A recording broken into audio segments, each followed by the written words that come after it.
Okay, Um, right here. Oh, that guy's got it on. Is this? What about this one here, Rick? Is that gonna be yours? No, that's hers.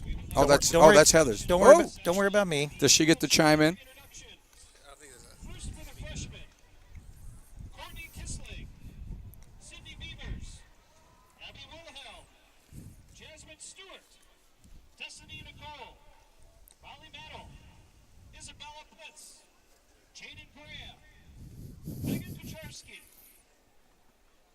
The sophomores, Melissa McQuaid, Jenna Legg, So we'll break at 7.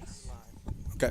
Joy Boone, Carly Smith, Kristen Haney, Mackenzie Kohler, Riley Crowley, Alexis Woodwright, Ready to rip and Paige Brankovich.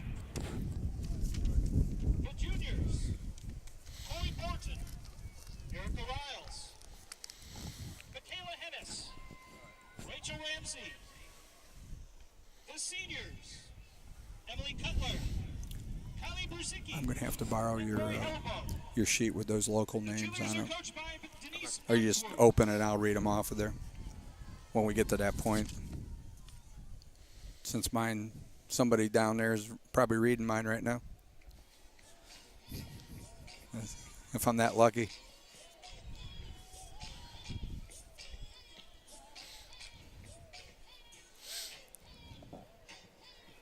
Nice view up here.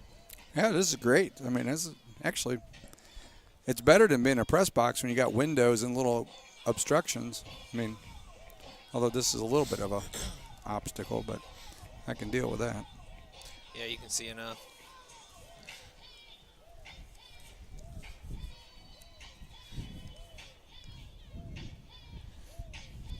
I yanked the two deepers out here.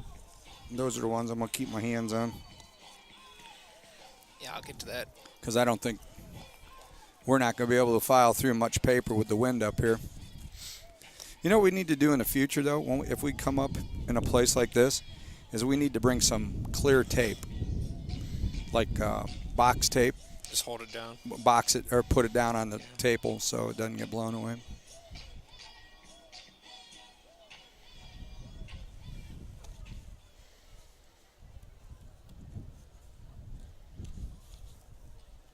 Ladies and gentlemen, please join us in welcoming head baseball coach John Shelley and former head softball coach Sheila Goulis as we honor and recognize them for their Hall of Fame inductions. John Shelley will be inducted into the 2018 class of the American Baseball Coaches Association Hall of Fame on January 5th during the ABCA convention at the JW Marriott in Indianapolis, Indiana. Shalley is 726 wins, 386 losses, and 4 ties, with 5 GLIAC championships and 14 NCAA Division II postseason appearances, entering his 21st season guiding the Eagle baseball team. Sheila Goulis will enter the National Fast Pitch Coaches Association because it's Hall not of Fame connecting. But as you part of guys the are recording right 2017 now on class this. December Okay. 8th You are at live. the NFCA But I'll convention try to get you in Las on the air Vegas, as soon as Nevada. I can get this reviewed. So should we go ahead and start in the pregame? As a collegiate head softball Yeah, go coach, ahead and start. Okay. winning the last 21 at Ashland, where she I'll give it a won 5 count. 723 All right, wins, ready? 365 losses, and 1 tie, with 4 GLIAC titles and 12 Division II postseason. Welcome to the Ohio College Football Game of the Week here on Campus Nation, featuring the Ashland University Eagles versus the Ohio Dominican University Panthers here at the beautiful Dwight Schar Athletic Complex in Ashland, Ohio. I'm joined tonight by my color analyst, Greg Henning. Greg is a current Ohio High School Athletic Association Class 1 football official with 12 years of high school and college coaching experience. Bill, it's a wonderful night here, wonderful September night here in Ashland, Ohio. It's a pleasure to work with a veteran college and high school coach with 39 years of experience on the sidelines. Greg, tonight's matchup promises to be a true battle of the Titans between two of the former GLIAC powers, as Ohio Dominican is now in the Great Midwest Intercollegiate Athletic Conference, and Ashland is still a member of the GLIAC. These two programs have a lot of national tradition. Both started with close losses to nationally ranked opponents. Yeah, in their first week, ODU went on the road to face California University of Pennsylvania, now ranked 5th in the country. They lost 36-34 on a late field goal with 49.7 seconds left in the game. AU also went on the road for their opener to face then 9th ranked and current 6th ranked Indiana University of Pennsylvania. They too fell on a late field goal, losing 26-23.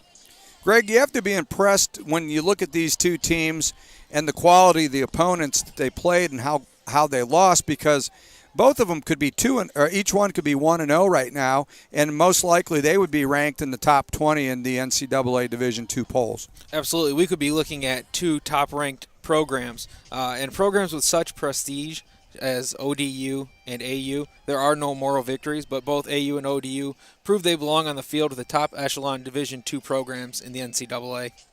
You know, the significance of this game tonight, these two old rivals, Ashland leads the series 4-3.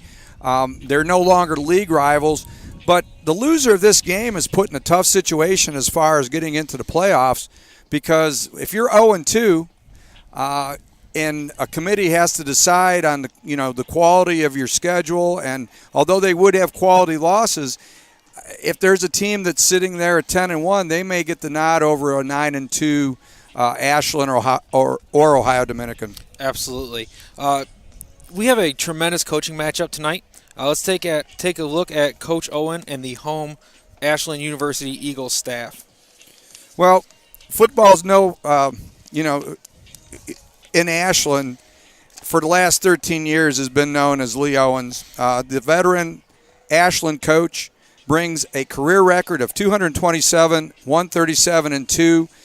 During the 13 years at Ashland, he has a sparkling 98-44 record. What can you say about him? He's been at Akron University, led the Zips to the MAC East title. He's been a head coach at National High School Power, Massillon, Washington. And what makes Lee even more dangerous as a coach is he has a veteran staff led by line coach Doug Geiser, defensive coordinator Tim Rose, and, of course, pass game coordinator Tom Stacy. And on the other side, with the Ohio Dominican Panthers, you have Coach Kerry Cummings, which is on the opposite end of the spectrum. He's no slouch in his own right, but he enters tonight with a 7-5 record and only his second season as head coach here at Ohio Dominican. Prior to being named the head coach, he was the defensive coordinator for the Panthers from 2013 to 2015. Spent 2 years at the University of Toledo, 4 years at Findlay, where he was named the 2009 OhioCollegeFootball.com Division II Defensive Coordinator of the Year, 5 years at Wittenberg, and 5 years at Denison. Joining him on his staff is former Ohio Dominican NAIA All-American quarterback Chris Reisert, who returns as the offensive coordinator. Coach Reisert spent the previous 3 seasons as a tight ends coach and recruiting coordinator at Elon. Prior to his stint at Elon, he was the offensive line coach at Ball State. He began his coaching career in 2009 at Ohio Dominican as a defensive graduate assistant before becoming the quarterback's coach. Ryan Manilak joins the Panther coaching staff as the defensive coordinator and secondary coach.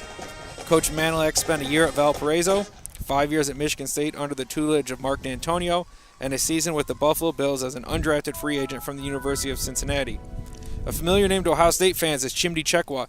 After spending 6 years in the NFL with the Oakland Raiders and Miami Dolphins, Coach Chekwa joins the Ohio Dominican staff as the cornerbacks coach. Greg, of course, we're broadcasting this nationwide on Campus Nation and locally in Jeffersonville.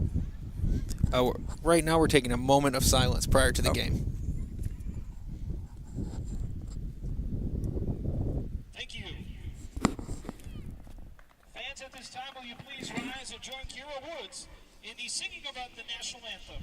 And we'll be cutting away here for the national anthem, and we'll be right back. Can you see by the dawn's early light what so proudly we hailed at the twilight's last gleaming stripes and bright stars through the perilous fight. O'er the ramparts we watched were so gallantly streamed. And the Rockies red them unbursting gave roof through the night that our flag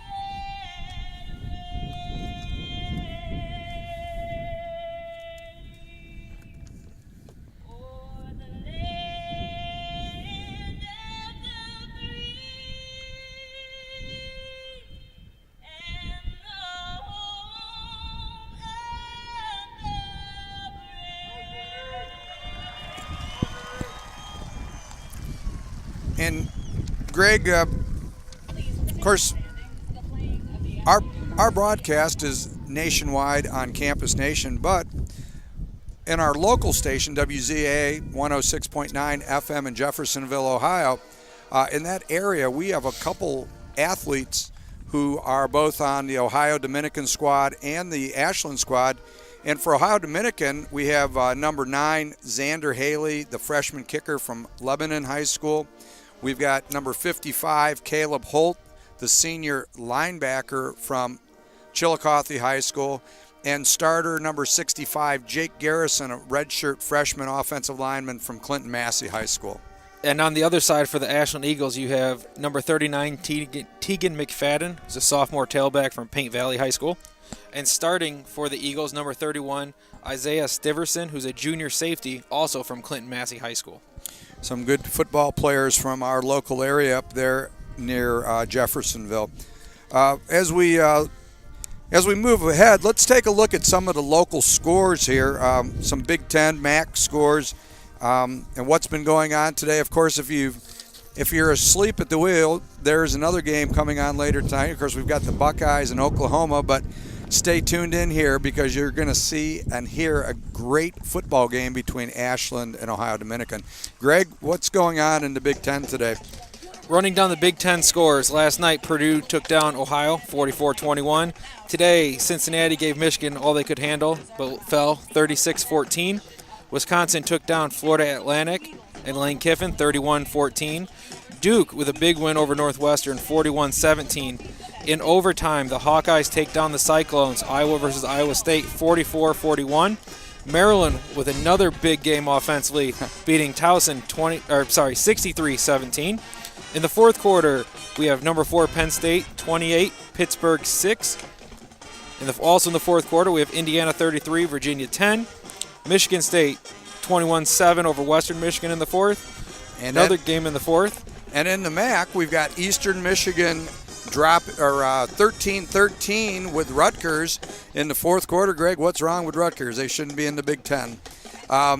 We've got Oregon 42, Nebraska 14 at halftime. Shocker there. Of course, we just talked about Ohio State, number 2 in the country versus number 5 Oklahoma, 7:30 kickoff. Western Kentucky and Illinois, 8 o'clock kickoff tonight. And then a little bit later on the coast, we've got Minnesota traveling out to take on the Beavers of Oregon State at 10 p.m. And over in MAC action, we got a little MAC-tion going on today. Maction. Ball State up big, 51-24 over UAB, who's just coming back after not having a program for a couple years in the fourth quarter. Miami Redhawks 28-10 over Austin Peay in the fourth. Northern Illinois over Eastern Illinois 38-3 late in the game. Howard 1 point ahead of Kent State 24-23 in the fourth. Central Michigan ahead 24-13 over Kansas in the third. Bowling Green and South Dakota just underway with South Dakota with a 7-0 lead. And also just underway, you have Arkansas Pine Bluff versus Akron. And a 7 o'clock kick tonight, Toledo travels to Nevada. Of course, now we're going to be doing numerous games this year in the on the Campus Nation Game of the Week program. And one of the teams that we're going to be following is a rather new program in the state of Ohio, Hocking Junior College, and they got their first victory of the season this year, 50-28 over Erie Community College in New York.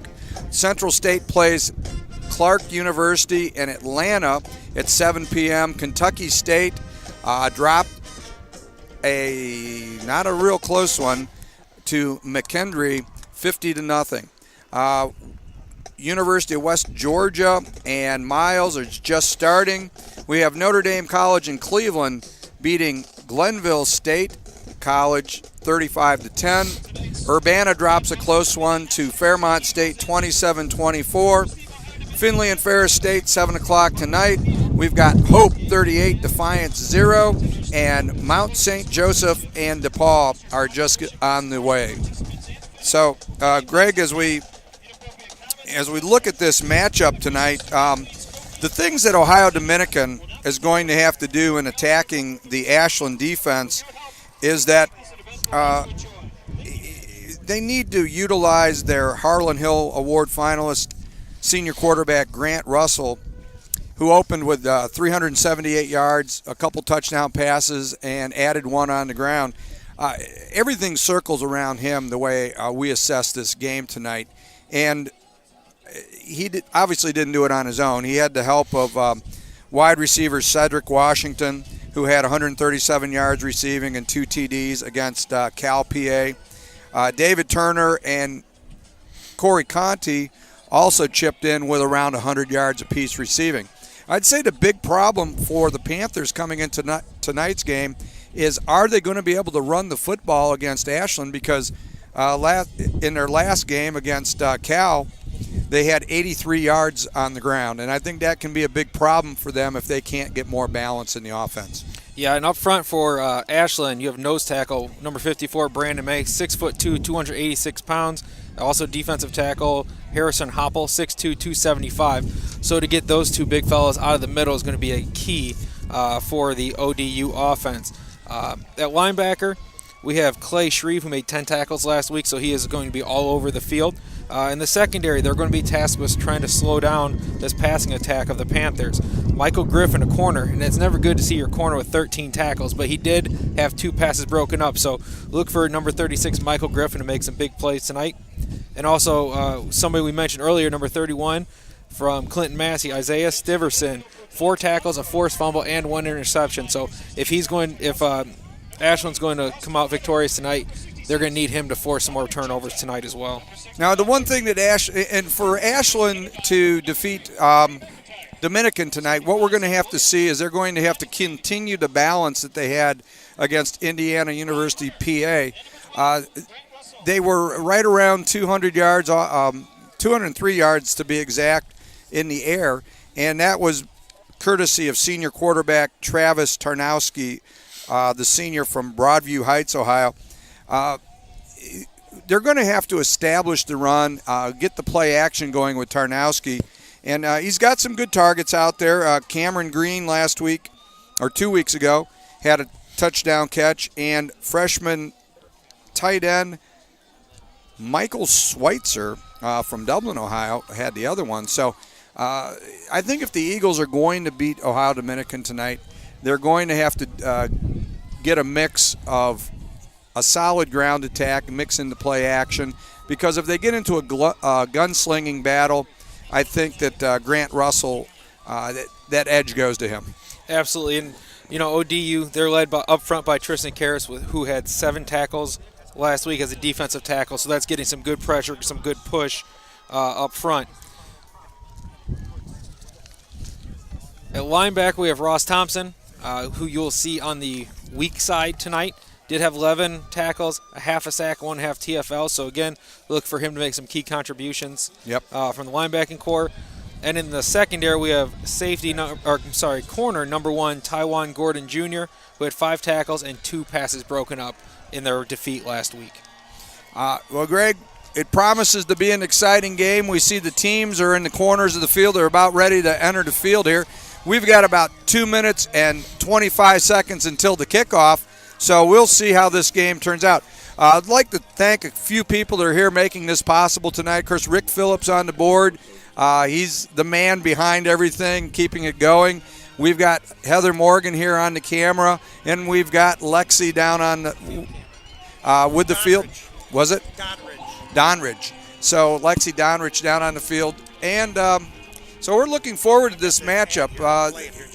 Ohio Dominican is a relatively new program. Ashland is more traditional, has been here for a while. But in the short time that these two schools have been getting it together, we have been given some great football games with the differential, I believe, Greg, between the 7 games is only 7 points over those years. Absolutely, and if you look at these two programs, their recruiting areas are really key to their success. You have Ashland in North Central Ohio, and really recruits hard and heavy out of Northeast Ohio in the Cleveland area, and of course Ohio Dominican being in Columbus, Ohio. That's a huge recruiting base for them as well. Yeah, I would agree, and we're going to have to pay a bill here or two, so we're going to turn it over to Rick, and Rick's going to take us to a commercial.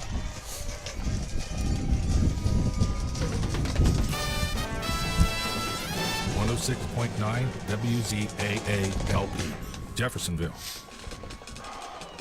Wilmington Haunted Hollow Ride. Opening night is this Saturday, September 16th. Experience the fire-breathing semis. By the pour of the Sorrow school buses for a haunted ride you'll never forget. Terror in the Core, Slaughter Hotel, and the all-new Asylum will chill you to the bone. Wilmington Haunted Hollow Ride. Opening night is this Saturday, September 16th, 1261 West Dalton. More information, directions, go to WilmingtonHauntedHollowRide.com.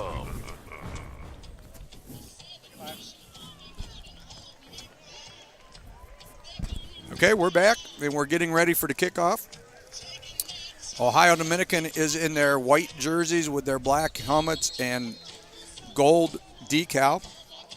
And then Ashland is in their all purple with white numerals and the purple helmets and their familiar eagle on their helmet.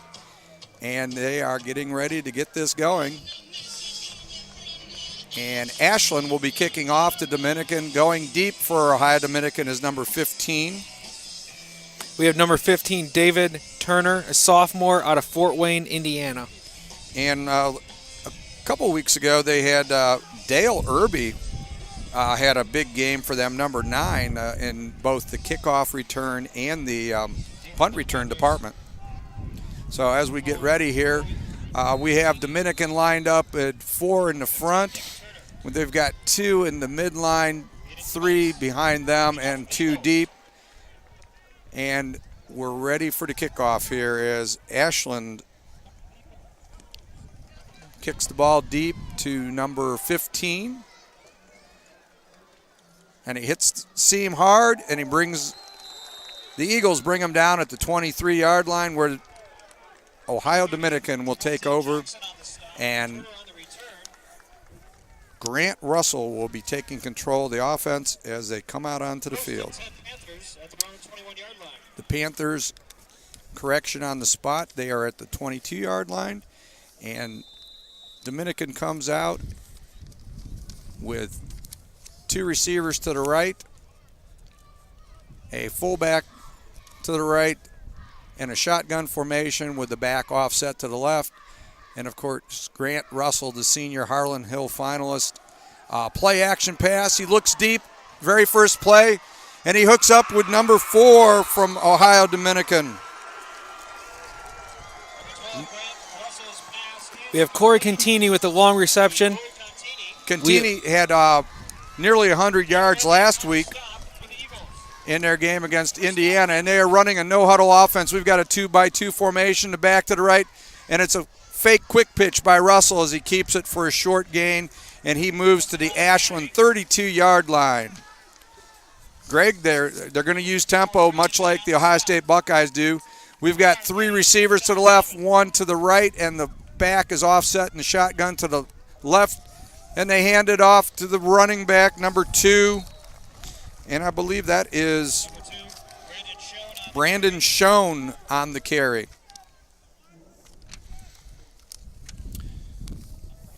Schoen was their leading rusher.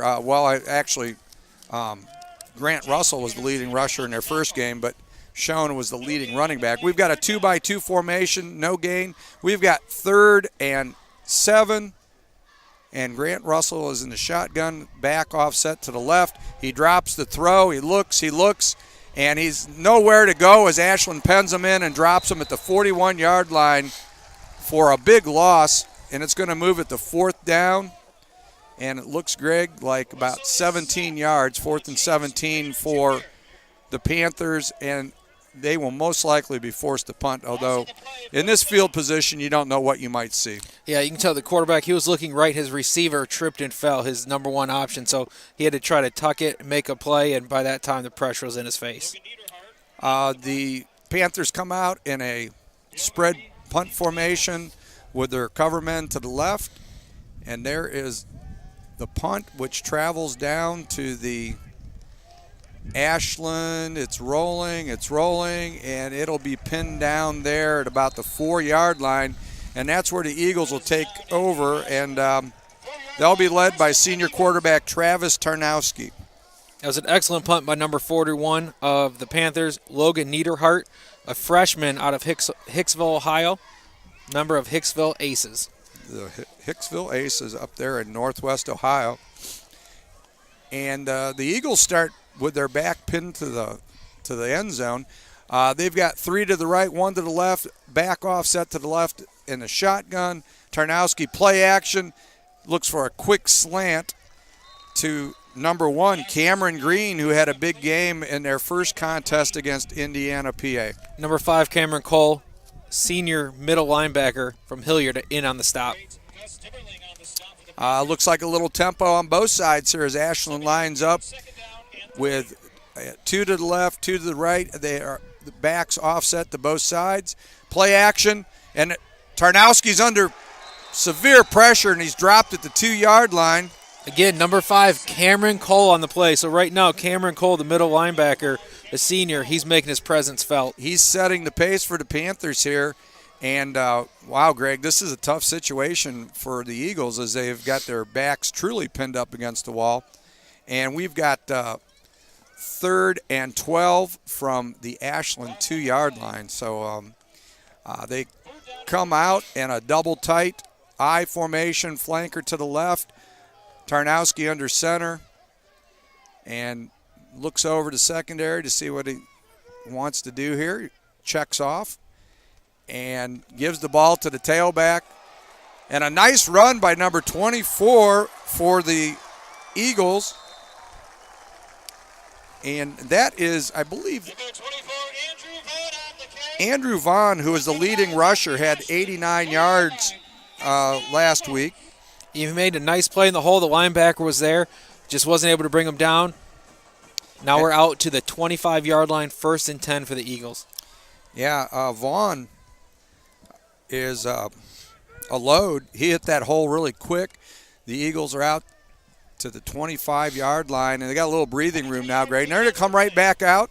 They've got flanker and slot to the right. They're in an I formation, and Tarnowski is under center. They are unbalanced to the right side. Unbalanced, and they go back to number 24, Andrew Vaughn.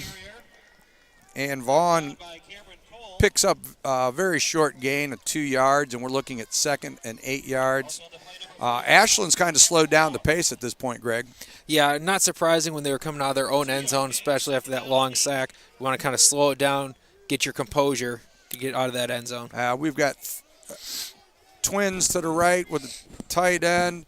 Tarnowski play action fake, and he goes deep down the sideline, incomplete. Oh, no. Looks like it's going to be pass interference on Ohio Dominican, Greg. Yeah, we got number 7, Vincent Anderson, the corner. There was some contact down the field. The back judge here threw it. The side judge did not see it. It was right in front of the play, but the back judge in the middle of the field did see it. Yeah, it was a tough play because that ball was overthrown, but they said the contact came prior to the pass. And that was intended for Andrew Wilcox. Tarnowski definitely had the ball out there far enough, Greg. It's kind of a gusty breeze up here, and I don't know how it is on the field, but we're, of course, on top of the press box. And the flag doesn't appear to be moving at all, but we are getting a breeze here. So We're in the upper echelons of the atmosphere here, so we are quite a bit above the field, so which is great for the view. But as far as the wind, we're getting a little bit of a breeze. It's very similar to sitting in C deck at Ohio State tonight. Yes, it is. We've got unbalanced to the right, and again, Vaughn hits off to the right side and picks up a short gain of 1 yard, and we'll be looking at 2nd and 9 from about the 42-yard line of the Eagles. Yeah, the Ashland pulled their left guard and left tackle on a little power play there. You can see the athleticism by the right side of the Ohio Dominican defense. They were able to get underneath there and make a play for just a 1 yard gain.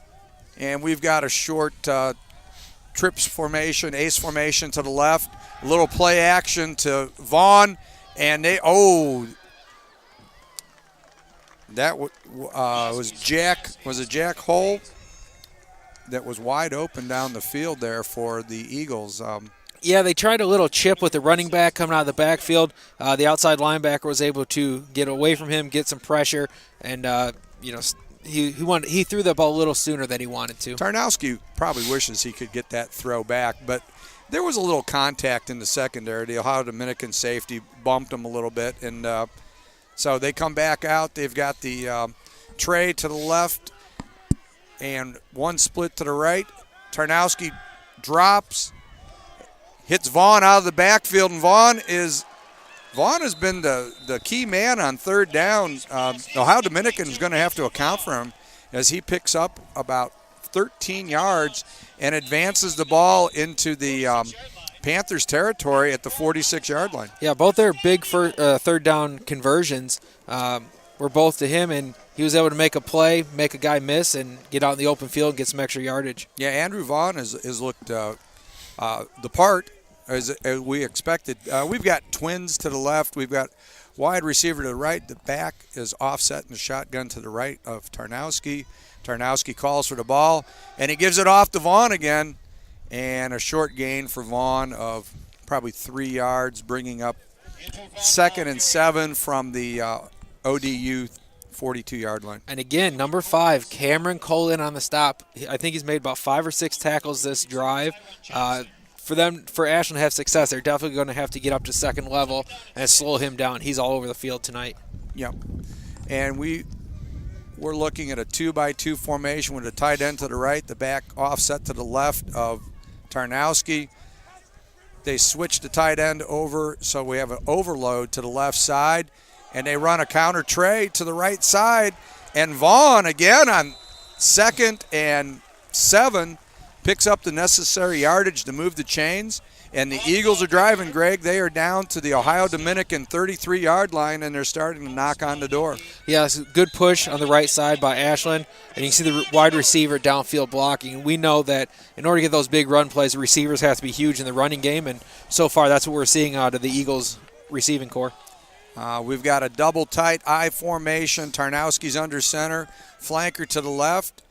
And again, play action fake, but he's under pressure. Tarnowski's tripped up by number 50 for Ohio Dominican. We have Ryan Sayers' initial pressure was again by Cameron Cole on the blitz.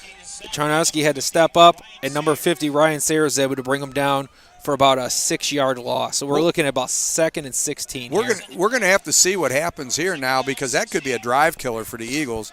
2nd and 16, so they are back to the 39-yard line of ODU. We've got twins to the right, twins to the left, and quick out to number 1, Cameron Green. Cameron Green is not a big receiver, but he's pretty quick. He runs a nice speed out there and picks up some of the yardage. They get about 4 of them back. So we're looking at 3rd and 11. And who do you think's going to get the ball here, Greg? No, I wouldn't be surprised if they throw it to number 24 on the backfield, get a little screenplay going on. Andrew Vaughn has been the main man here on 3rd down and long. So we'll see.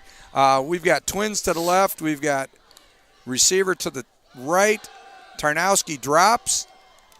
Right in the hands of Jamie Hentz. and should have had that. Yeah, if he was able to hold on that ball a little bit longer, Tarnowski leaking out of the backfield, number 24, Mr. Vaughn, who was wide open in the flats. Decision time here for the Eagles. Yeah, and this is what you're talking about, that drive killer. If they were able to get those 5-6 yards on second down and might have have it a field inside the goal. 30, they'd be in field goal range. Right. But now, ball spot at the 34, that's a 50-yard field goal. We've got twins to the right. We've got tight end, flanker to the left. Tarnowski's looking to the sideline for the call. Vaughn is offset to the right of Tarnowski. He takes a step back, and it's going to be a pooch kick, Greg, on fourth down. And Conti catches the ball at the 4-yard line of ODU, and that's where the Panthers will start with the ball. Yeah, we've seen that before. Because if you line up in punt formation, a lot of times they're going to think it's a fake. You're not going to surprise them. But clearly, Dominican was ready for it. They had the return man back inside the 10-yard line, and he did a nice job of catching it at the 4. You don't really want to catch it deep in your own territory, but it's either that or they had guys down there, so they were going to down it inside the 1, and we'll take it from the 4 instead of the 1. So Dominican takes over here on the 4-yard line. They've got twins to the right. They're a fullback lined up behind the right tackle, and they give the ball to number 14, E.J. Colson, the redshirt sophomore out of Middletown, Ohio. Colson is a squatty little guy there at 5'9" and 180 pounds. Yeah, he's a load to bring down. Twins to the right, and Russell in the shotgun drops on a quick pass, hits the out over to number 15, David Turner, the 5'9", 175-pound sophomore out of Fort Wayne, Indiana. Turner had a big game against Cal. That was excellent protection up front by the offensive line. He had to go through 2-3 of his checkdowns in order to find that receiver wide open in the right flat. ODU is in trips to the left. Russell's in the shotgun with the back offset to the right. And he's getting ready to call for the ball. Takes it. And, well, pressure again. Oh, and he is stacked up by the Eagle defense. Dropped around the 2-yard line, Greg. That was number 40, the captain, Austin Utter on the sack. And we had excellent coverage by those the corners. The secondary, they were in press coverage, man press, and that blitz was able to get there, and they did a really nice job. That's a combination coverage sack and good pressure right off the snap. And this is one of those situations when you're punting from deep in your end zone, Greg, that you can see a lot of bad things happen. A bad snap could lead to a safety or possibly a touchdown for the Eagles. So the Panthers are going to have to get this out of there quickly, and they successfully get the kickoff to about the ODU 40, takes a bounce to the 45, and number 9 for Ashland. We will get that here. Dale Irby. Oh, Dale Irby, who, by no surprise, Irby was had some significant return yardage against Indiana PA in their first game. Yeah, talk about flipping the field position. First drive, Dominican took the ball right downfield. Ashland got inside the 5. We're able to get out, move the ball, and now Ashland on their second drive gets the ball at the Dominican 30-yard line. So they're looking to put some points on the board right now. Ashland has trips to the left. Tarnowski has the back set to the right of him in the shotgun, and he gives the ball off to number 22, who breaks it up the field for a good 10-yard, 11-yard gain to the 20-yard line of the Panthers. And they're starting to move the ball a little bit here, Greg. Yeah, they're finding some holes there. That was a nice cutback by the running back. Offensive line got a little zone block scheme going on, and excellent cutback on that run. Yeah, and we will effort here to get a number on that in a second. I believe it was number 22, Luke Ogie from Millersburg, Ohio. Right. And Tarnowski, play action fake, boots to the right. Oh! And ball should have been caught, Greg, but it would have been a short gain. Yeah, it was a difficult pass to the fullback, Mike Mikulski. They just had a 2-man route. He had a safety dragging about 10 yards deep. They had Mikulski in the right flat. A lot of pressure. He just wasn't able to. It wasn't a good mesh there. 2nd and 10 from the 19-yard line of Ohio Dominican. The Eagles are moving from left to right if you're listening on the radio. Tarnowski's flanked by backs on his right and left, the Twins to the left, and another play action fake, and he drops it off to the running back. Oh, no, it was Cameron Green who lined up in the backfield, and a little flare pass to him is good for an Eagle first down at the 9-yard. And, that's tough. He's not very big. He's 5'7", 167 pounds, and he was matched up on a linebacker. And as Ashland, you're going to take that every single play. He must have impressed Coach in the last game because he's getting a lot of looks here in this. And we've got first down at the 9-yard line for the Eagles, and the Eagles line up in a double tight eye, motion from right to left, and they feed the ball to the tailback, number 22, Luke Augie. And Augie picks up very little, maybe a yard or two. Yeah, there wasn't much push up front. Left tackle did a nice job of sealing it, but there was just too much pressure. Too many black helmets to that football. Luke Ogie, Greg. Luke Ogie. Ogie is what the announcer just said, so we will get that right here. And Andrew Vaughn has returned to the game, the workhorse there for most of the first quarter for the Eagles. The Eagles come out in a... So we got two to the right. We've got the Vaughn aligned to the right of Tarnowski in the shotgun. And he gives it to Vaughn. And Vaughn is off to the corner of the end zone. Touchdown, Eagles. A nice cutback play, Greg. Kind of like a draw, the old-fashioned draw play where they let the defense set. And they dropped the ball off to Vaughn, and he hit the gap, and he got the corner of the end zone. Yeah, it was almost like a speed option to the right. A little cutback there, a little counter with the running back, and he was able to beat the defense to the front pylon. Yep, no doubt about it. So the Eagles will line up for their extra point here. And we will have the kicker, Aiden Simnick. And Aiden will be lined up here in the 10-yard line for the extra point. The kick is up, and the kick is good. So the Eagles strike first at 3:16 of the first quarter. It is 7-0, the Ashland Eagles.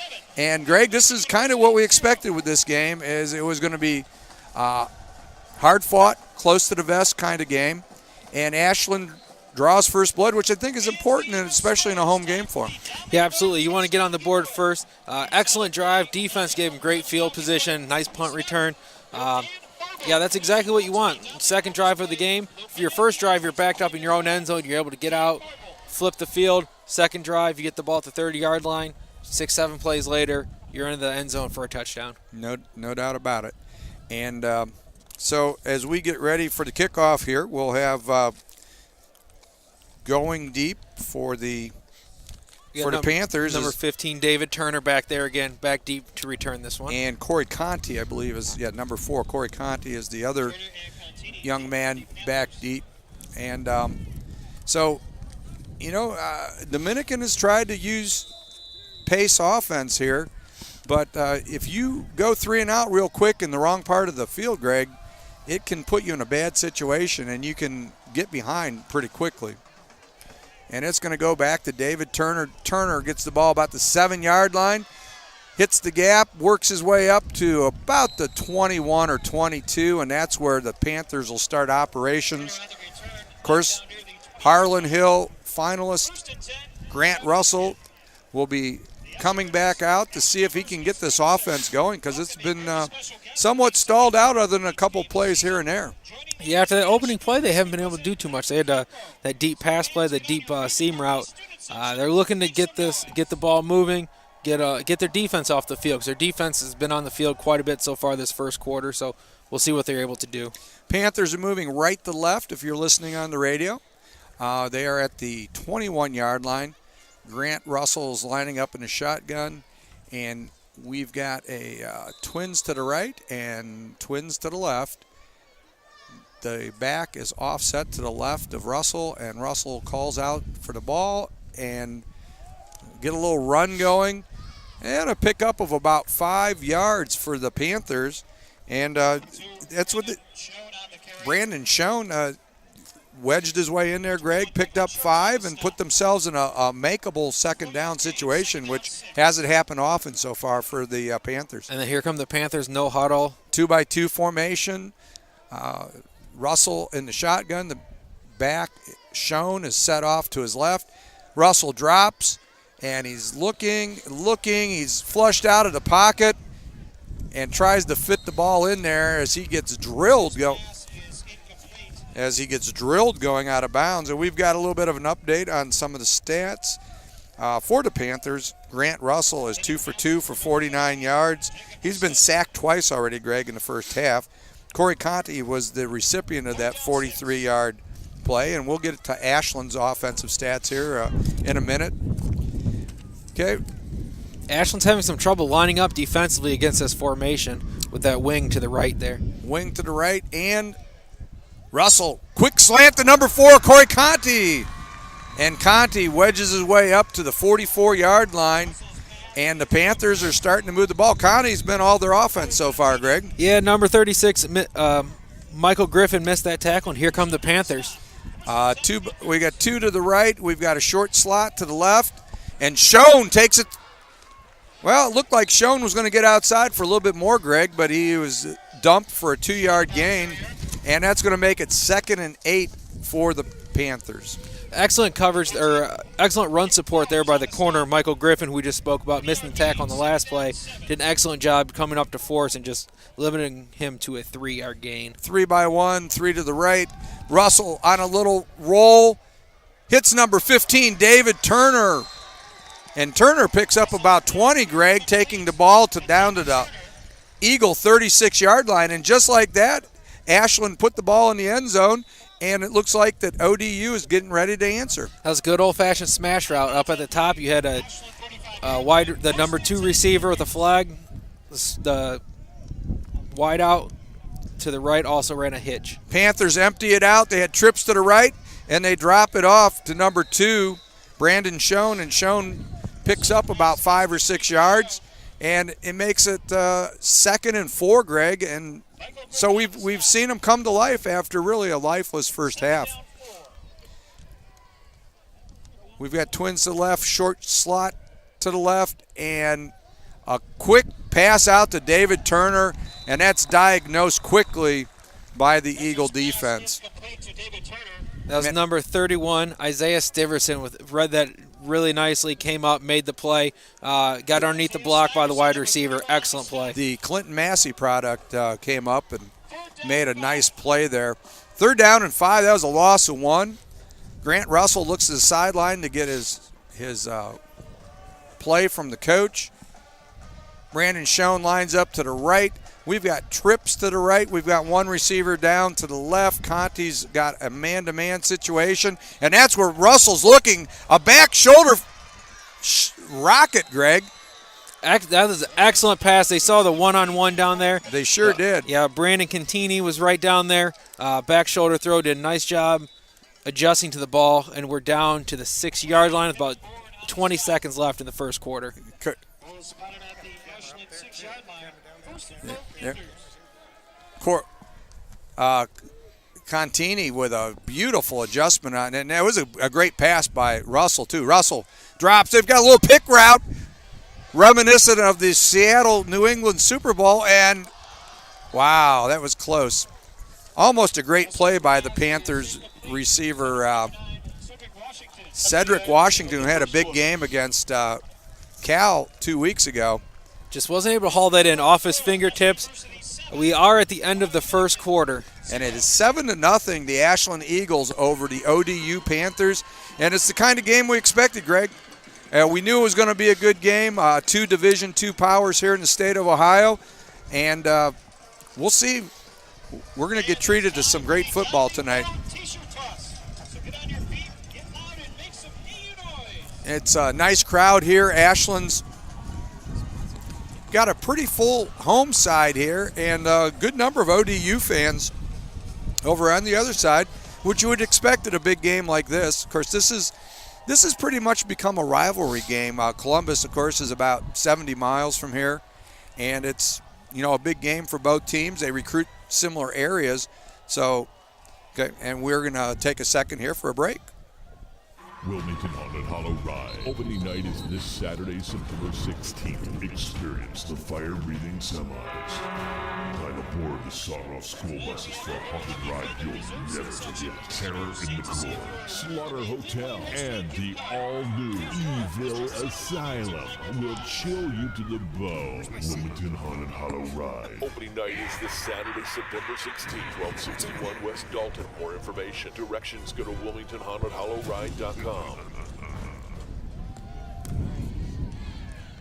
Okay, we return to action here, and we had trips to the right, and they brought David Turner on a jet sweep.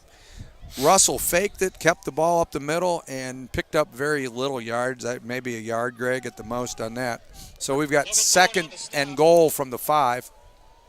Oh, third and goal from the 5. I'm sorry, third and goal from the 5. We've got 2 to the right, 2 to the left. Russell in the shotgun. Schoen set to the right. Schoen goes in motion to the right now. He becomes the outside receiver. Russell drops, and a quick slant. And Corey Conti almost came up with that ball, but it was a great defensive play by the Ashland Eagles defender. There was a lot of contact they let go on that one. I think it's a good no call. They're both playing the ball. And in good consciousness, you can't call that on your shutdown corner, right? Not in Ashland, Ohio. No, you cannot. And Jed Quackenbush lines up for the field goal attempt for ODU. And there's the kick. And it is good. So we now have a 7 to, oh no, it was a miss. Okay, so Quackenbush misses it. And let's take a look at where we're at here with, let's take a look at the Ashland offense. And we've got, I'm going to get this thing here in a second. We've got Vaughn leading the way with the Andrew Vaughn with 6 carries for 46 yards. We've got OG with 2 carries for 13 yards. Tarnowski's 4-7 for 33. He's been sacked twice. Receiving, Cameron Green has 3 catches for 22 yards. So far, Greg, you know, it's been kind of what we thought.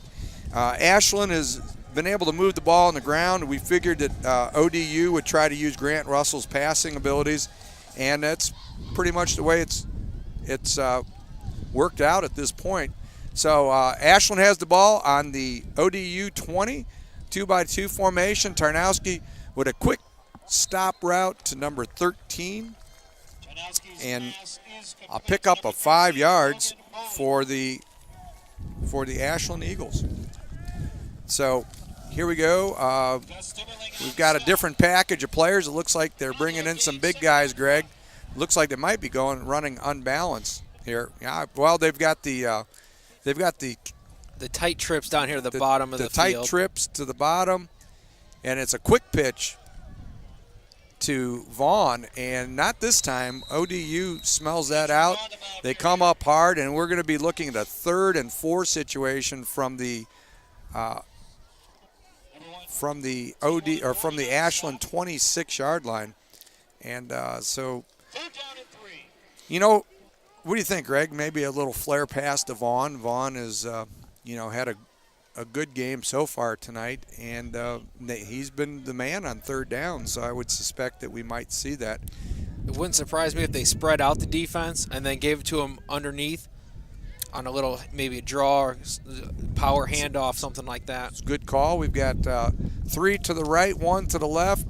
We've got Tarnowski in the shotgun, and Vaughn is set off to the right of Tarnowski, and he gives the ball to him, and it was not this time, Greg. A 2-yard gain by Vaughn, but the Panther defense was up to the challenge, and it'll be punting time there for the Ashland Eagles. Yeah, it was just the offensive play I thought they were going to run. Unfortunately for the Eagles, they weren't able to get up to the second level, cut off any linebacker flow.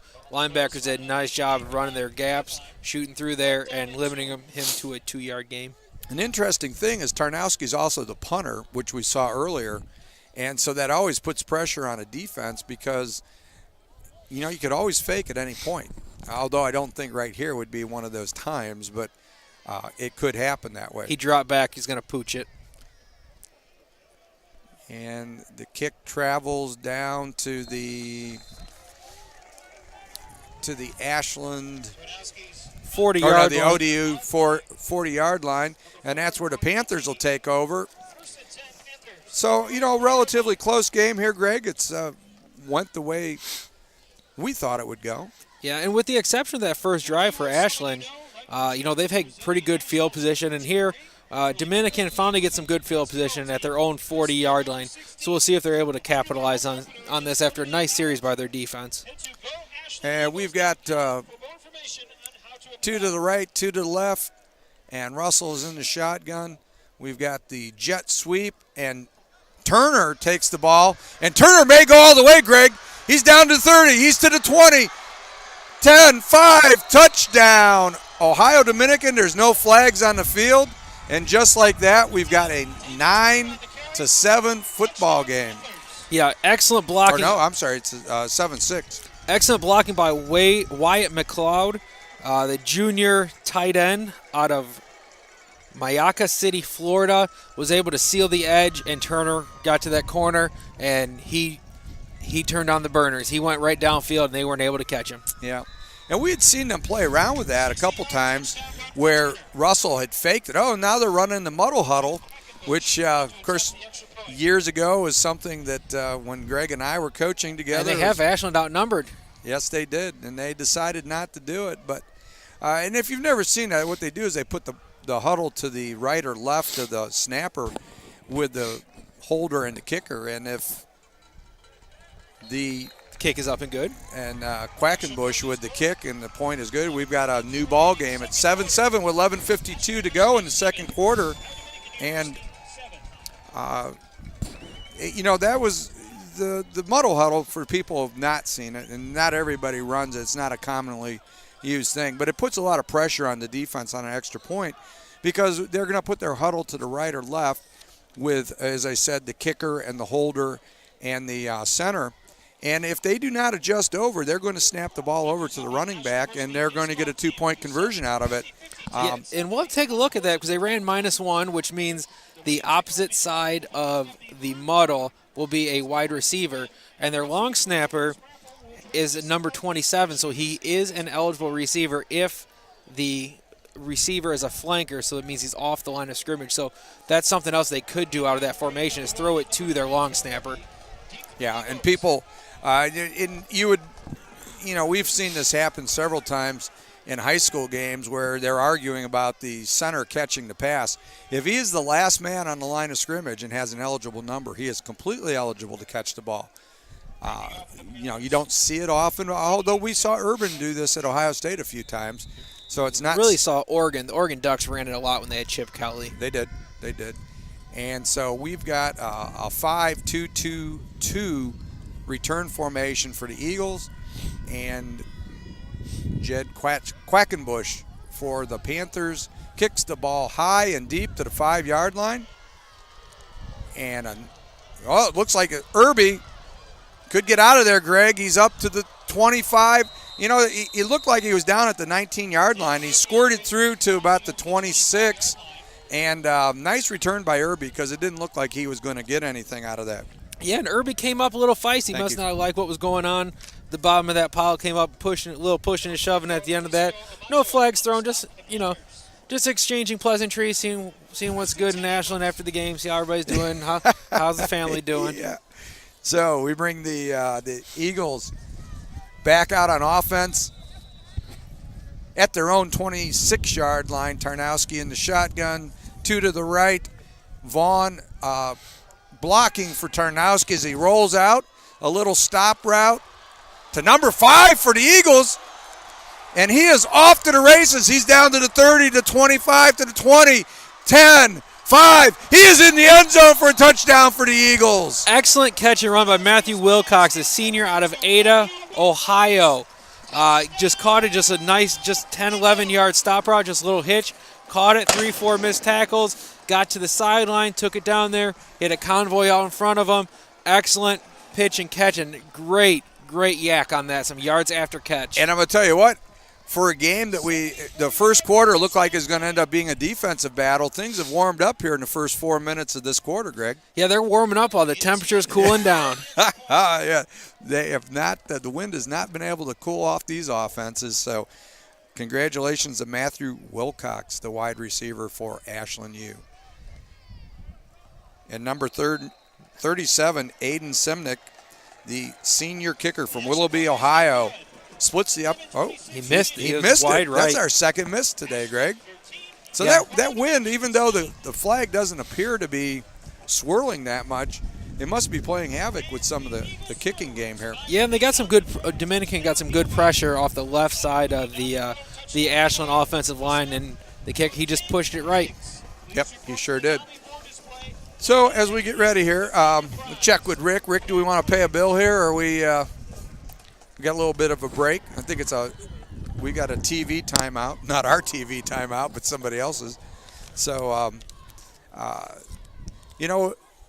next week, Greg, we will see these same Ashland Eagles, but their JV team, as they take on the Hocking College Hawks, the only junior college football program in the state of Ohio.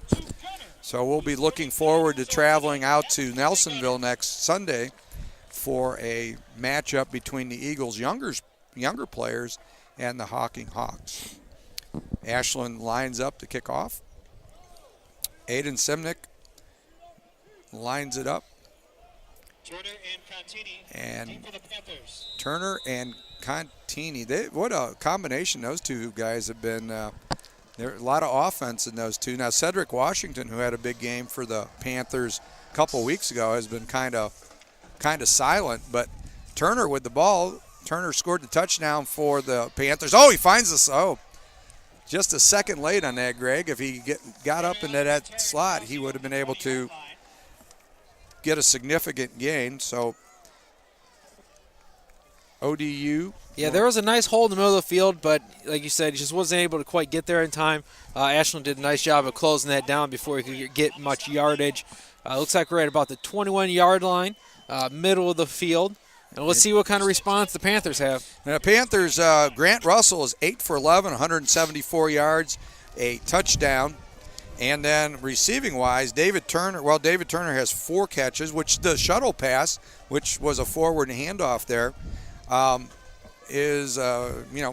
put about 80 yards onto his offensive yardage. And we've got the jet sweep again as Cedric Washington came in motion. And And you never want to delay a game coming out of a change of possession. That's a tough one to take. So the Eagles, if we look at it so far, Ashland has 47 yards rushing to 4 yards for ODU. Passing-wise, 100. We've got 174 for ODU and 112 for Ashland. So a little bit, Ashland, as we expected, would have a little bit more balance than ODU at this point. It looks like we've got man coverage by the Ashland defense, so maybe a pressure package here. And we might expect to see Russell go up top on this. ODU has the ball on their own 15-yard line with 2 receivers to the right, 1 to the left. Russell in the shotgun with Schoen offset to the left. And we've got some kind of malfunction junction out here. So we will be back into action here in a minute. Yeah, we can see the referee just had a conference with the Ashland coaching staff. Now he walked over to the Dominican side. So, we'll see what's going on. Maybe it was an issue with the play clock. Maybe that's why it was a delay of game. But looks like whatever the issue was, we've got it rectified. Looks like we're ready to go here. Well, I'm glad we got something rectified here. So we're ready to go. Okay, Russell in the shotgun. He gets ready. Schoen set off to his left. And he wants to throw quick, but good coverage by Ashland. And Russell decides to tuck it away and picks up 5 yards. So he gets basically, maybe they're going to give him 6 yards on that. So he got back the penalty plus a yard. So we're looking at 2nd and 9, 2nd and 8 here. That's some great two deep man under coverage by the Eagles on that one. Panthers with 2 to the left. Schoen off to the left, and they give Schoen the ball. And he get a little room that time, Greg. He picks up a couple, almost gets out to the 25-yard line of ODU, and that's going to bring up a 3rd and 6 yards. And they just cannot run the ball tonight. I mean, now, like we said, Brandon May and Harrison Hopple up front, they're really big, and they're the Dominican space eaters offensive and- line, they're having trouble moving them. Yep, for sure. Okay, Grant Russell is in the shotgun. Schoen is off to his right. He's got trips to the left. He drops the throw quick, and he gets the ball out there, and they call it a catch, Greg. Excellent catch along the sidelines. Excellent catch by number 17. Is complete. And that is a first down at the ODU 37-yard line. And so the Panthers are in business. A quick screen out to number 17 for the Panthers and picks up 3, bringing it to 2nd and 7. They're out to the 40-yard line, ODU, and it looks like they're going to use a pace offense here, Greg. Yeah, they're getting a little bit going, so they want to keep that pressure up. Found some success. They want to build off that. Yeah, they're trying to get the ball out quickly. And, well, again, not much running room for Schoen, who maybe ekes out a yard on that.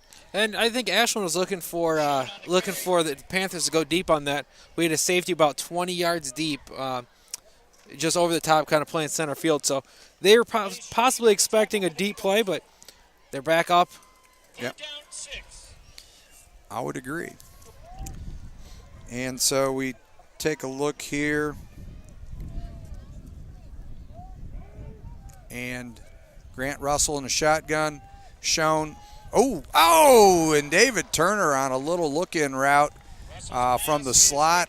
And Russell just throws it behind him, which easily would have been a first down, and with Turner's speed, he might have won a long ways with that, Greg. Yeah, he wasn't able to get the ball out there like he wanted to. They had some pressure. They had a stunt up front. They had the linebackers cross and opposite A-gaps. That's a tough blitz to try to pick up, and they weren't able to give the quarterback enough time to get the ball out. And Logan Niederhart will be punting for the Panthers here as their drive ends at their own 41-yard line. And Irby set up at the 21-yard line. And we'll see if they give him anything to return here. And Irby's always dangerous, so we'll see what ODU, they're playing around, moving people in and out for coverage purposes, and we'll see what Irby can do with the ball, and they're going to kick it to him, Greg. And he's going to get a chance for a return. He takes it right up the middle and picks up about 4 or 5 yards. And Ashland will begin on their 31-yard line. And so they slowed down again, Greg. We were seeing a little flurry of scoring. And, of course, they were big plays. It wasn't like they drove the field. But some nice plays on both sides. Defenses have stiffened up a little bit. And let's take a look at Ashland here as Tarnowski lines them up in an I with a short wing to the left, who motions over, and power play to the right side. And Andrew Vaughn. That was an excellent run. There was not much running room, but he turned his shoulder sideways, was able to sneak through a hole, made a linebacker miss. And about an 18-yard gain, Greg, out to the 49-yard line. And they are about to get into Panther territory here. Vaughn has been the man. I mean, we identified that in the early parts of the game, is that Vaughn would be the guy that the Panthers would have to contain, and they haven't done a very good job. 2 to the left for the Eagles, 1 to the right. Tarnowski drops. He's looking, drops it off to the running back, Green in the flats. And Green, for a little guy, is able to power his way down to the 38-yard line of the Panthers. Yeah, Dominican was looking for. They figured he'd put a move on because he is smaller, quicker, but he lowered his shoulder, and the defender took the brunt of that one. Yeah, Cameron Green. Nice play by Cameron. He is a 5'7", 167-pound junior. You wouldn't expect that kind of power out of him, but he really trucked the guy. We've got a double tight formation, I formation, with the flanker up to the right. And Tarnowski takes a 3-step drop and goes deep. to number 5, Wilcox, and I think he's got it, Greg, at the 1-yard line. Wow, excellent catch. And that was just a simple wheel route. He was able to get deep, and Tarnowski threw it, and he was at the 15-yard line before he even turned to look for the football. That's what happens when you get quarterback and receiver that are on the same page. Caught it, was knocked out of bounds at the 1-yard line. So we'll see if they try to power it in here, if they try to get fancy. First and goal here from the 1, and Eagles. I mean, Greg, it was on the outside shoulder. It was placed where only Wilcox could catch the football. He's definitely their deep threat. He's definitely shown that. We've got double tight by the Eagles with a flanker to the left who motions right, and I'd expect to see a power play here to Vaughn. And Vaughn, no. The Panthers step up and stop him. Matter of fact, it might have even been, it looks like it was a 1-yard loss. So we'll be looking at second and goal from the 2. Yeah, Cameron Cole, number 5, middle linebacker for the Panthers, was able to get underneath the blocking scheme. His space eaters up front did a nice job letting him stay clean, run to the football. Loss of 1 on that. I think it's his 3rd tackle for loss of the game so far in the first half. Yeah, he has been a man amongst boys out there on the defensive side of the ball for the Panthers. Double tight again. And they go off tackle to Vaughn. And Vaughn, I believe, wedges in. Yes, Vaughn is in the end zone for another Eagle touchdown. And that moves the score out to 19-7 at 6:32 of the second quarter. And do you go for 2 here, Greg, or are you going to kick it? I think you kick it and make it 20-7. It's still a 2-touchdown lead. So the referee has explained to us that the running back, Vaughn, lost control of the football after crossing the goal line, which means it is not a fumble. It is a touchdown. Right, and a lot of people don't understand that once the ball legally crosses the goal line in possession, it doesn't matter what you do with the ball at that point. Okay? So we have got Aiden Simnick, and he is, and it is 20-7 now with 6:32 to go in the second quarter. And so, Greg, what do you think that Ohio Dominican's got to do at this point? They have to put a drive together. If you notice, the last 2 times that they've been 3 and out, Ashland's went down the field and scored. So they have to keep their defense off the field, allow them to get a breather, because Ashland's hit some really big plays these last couple of drives. So yeah, they have to piece this thing together. Whether, hey, if you score on 1 or 2 plays, that's fine. But otherwise, we need to try to keep our defense. We need to hold on to the football for as long as we can. So we'll see what they're able to do. Let's see if we got about 6.5 minutes left in the half. We'll see if they continue to give the ball to Schoen, or if they try to get it out to Turner. And maybe we haven't heard much from Washington today, so we'll see if they try to get him involved. Very true, very true. So we will we'll await the kickoff here as Ohio Dominican gets ready to receive, and really they've been just kind of stymied here, and there is the kickoff, and it's going to be David Turner who's done the lion's share of the work here, and Turner works his way up the sideline to about the 17, where the Eagles are more than up to the task to stop the return. That was an excellent play by Clay Shreve, the starting middle linebacker, was in on that one. Shed 2 blocks, was able to get to the ball carrier, bring him down inside the 20-yard line. So we're at the Dominicans at their own 18-yard line. Thank you, sir. So here come the Panthers. The Eagles have 2 deep safeties, so let's see if they're going to continue running that 2 deep man under coverage, or if they're going to go cover 2. Looks like they're going to go cover 2. The corners are bailing. They inverted to a cover 3, so 3 deep safeties. And run along the right sideline, pushed out of bounds at about the 23-yard line. So we got about a 5-yard gain. That's a good start. That's what you want to get to start out. 5 yards, that's a good first down play there. I agree. Quickly the Panthers come up to the line of scrimmage, so they want to get this tempo going. And Russell gives the ball off. Same play again, gains a couple, nothing much there. But you can tell they're starting to, those weren't zone reads. Those were just straight handoffs. So they're reading to see what that defensive end's going to do because they are going to read him later on.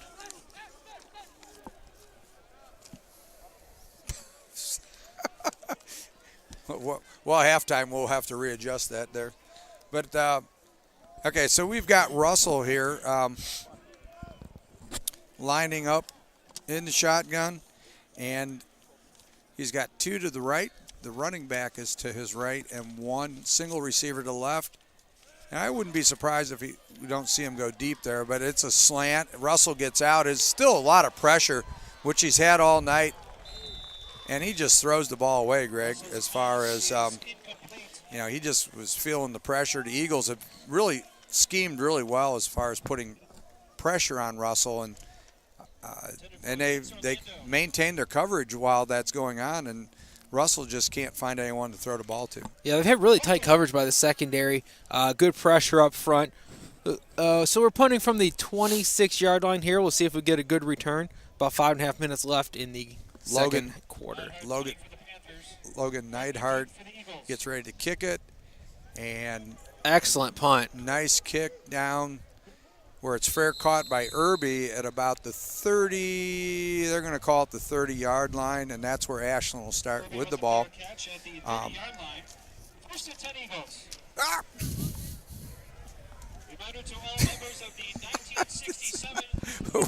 We're going Black Hawk down here. So so Ashland comes out in a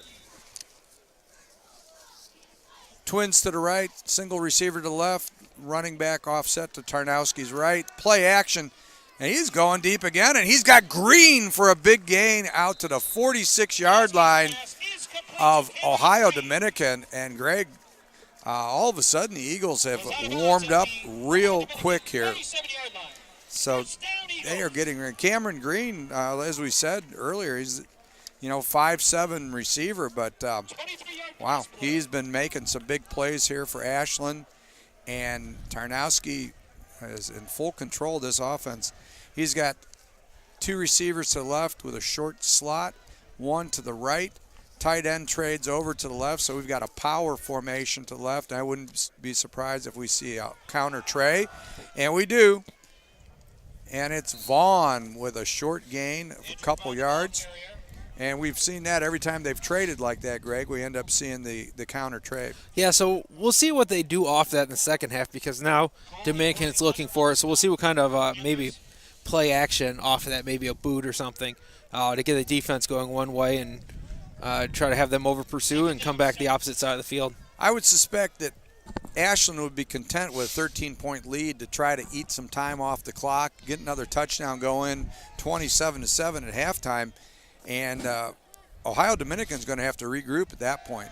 Tarnowski right down the middle of the field. Oh, he had Wilcox wide open again, just a little bit too high. Yeah, he was too much of a line, a little too strong. If you put a little arc underneath it, let the receiver run under it, they probably would have had a touchdown there. But, good play call. Yeah. The Dominicans got to try to find something that they can do successfully to slow down this offense. They're either going to need a turnover or something that's going to be a game changer. Of course, just as I say, they're going to try to slow it down here. They go deep and try to take it to the end zone, but you can't blame them for that. No, it's okay to not take much time if you're going to score a touchdown. Right. We got trips to the left. Tarnowski in the shotgun with Vaughn off to his right.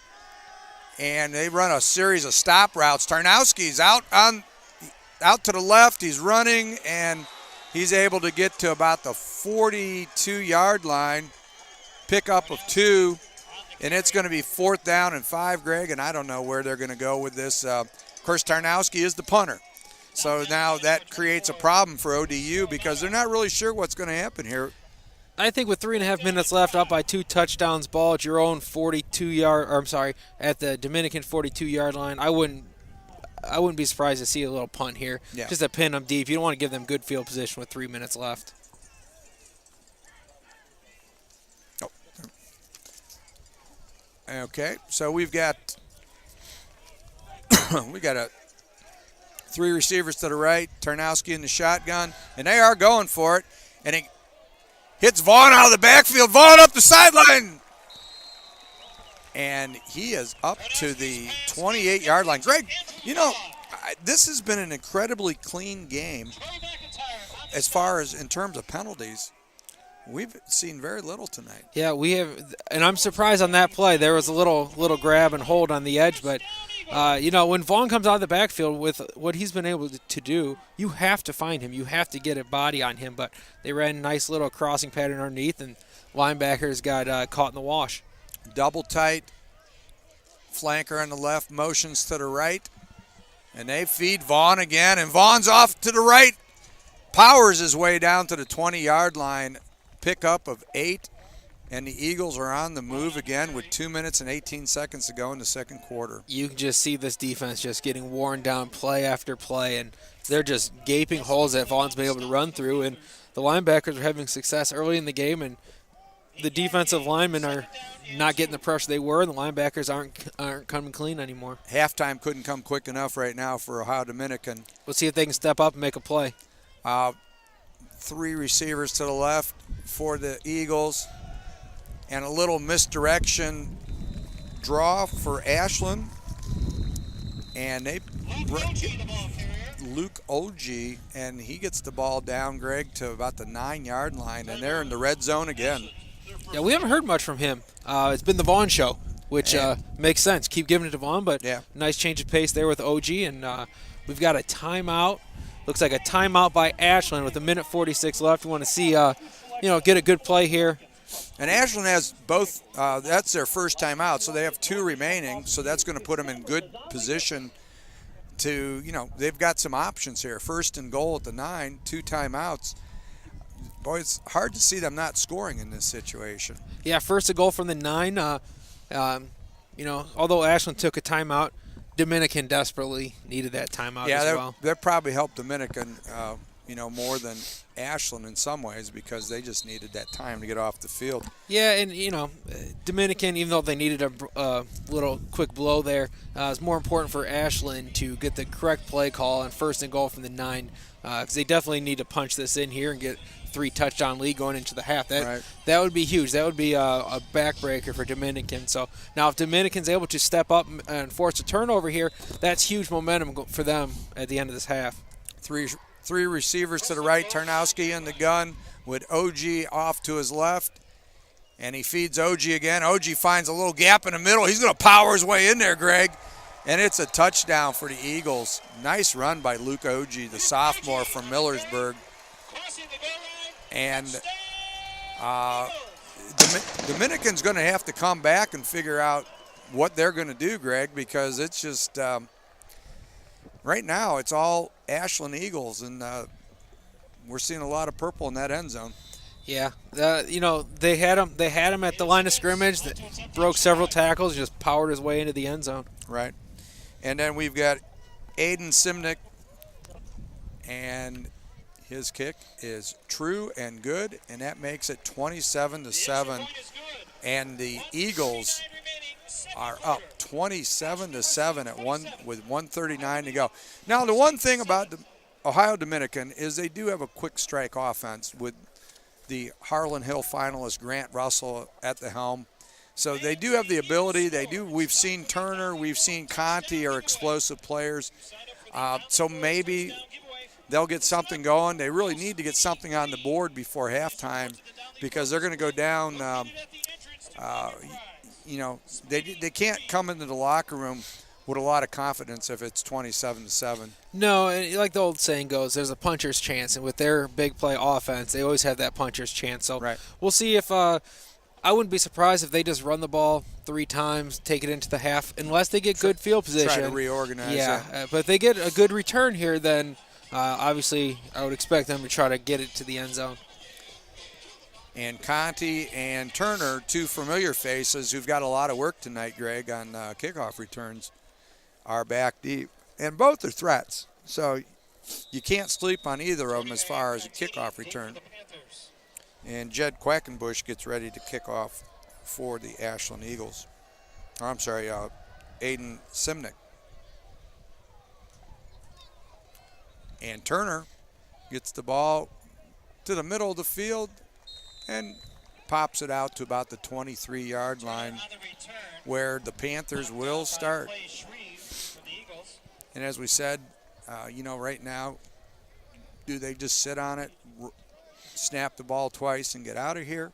The problem is that Ashland does have 2 timeouts, and they could stop the clock to make them snap the ball a couple more times. And so, Yeah, they have to run the ball, or they have to. I don't expect to see them pass the ball, stop the clock, and Ashland has 2 of their 3 timeouts left. Right. I wouldn't expect that, but you never know. to the left, to the right, Russell in the shotgun, Schoen off to his left, Schoen flares out, and he finds Turner in the middle of the field for a Russell's pass is complete. quick 7-yard gain. And David Turner. maybe they'll do this a couple times. If they get something going, then they'll start hitting the hurry up. Yeah, and Ashland's okay with giving them those little yeah. check downs. 2x2 again. Russell in the shotgun.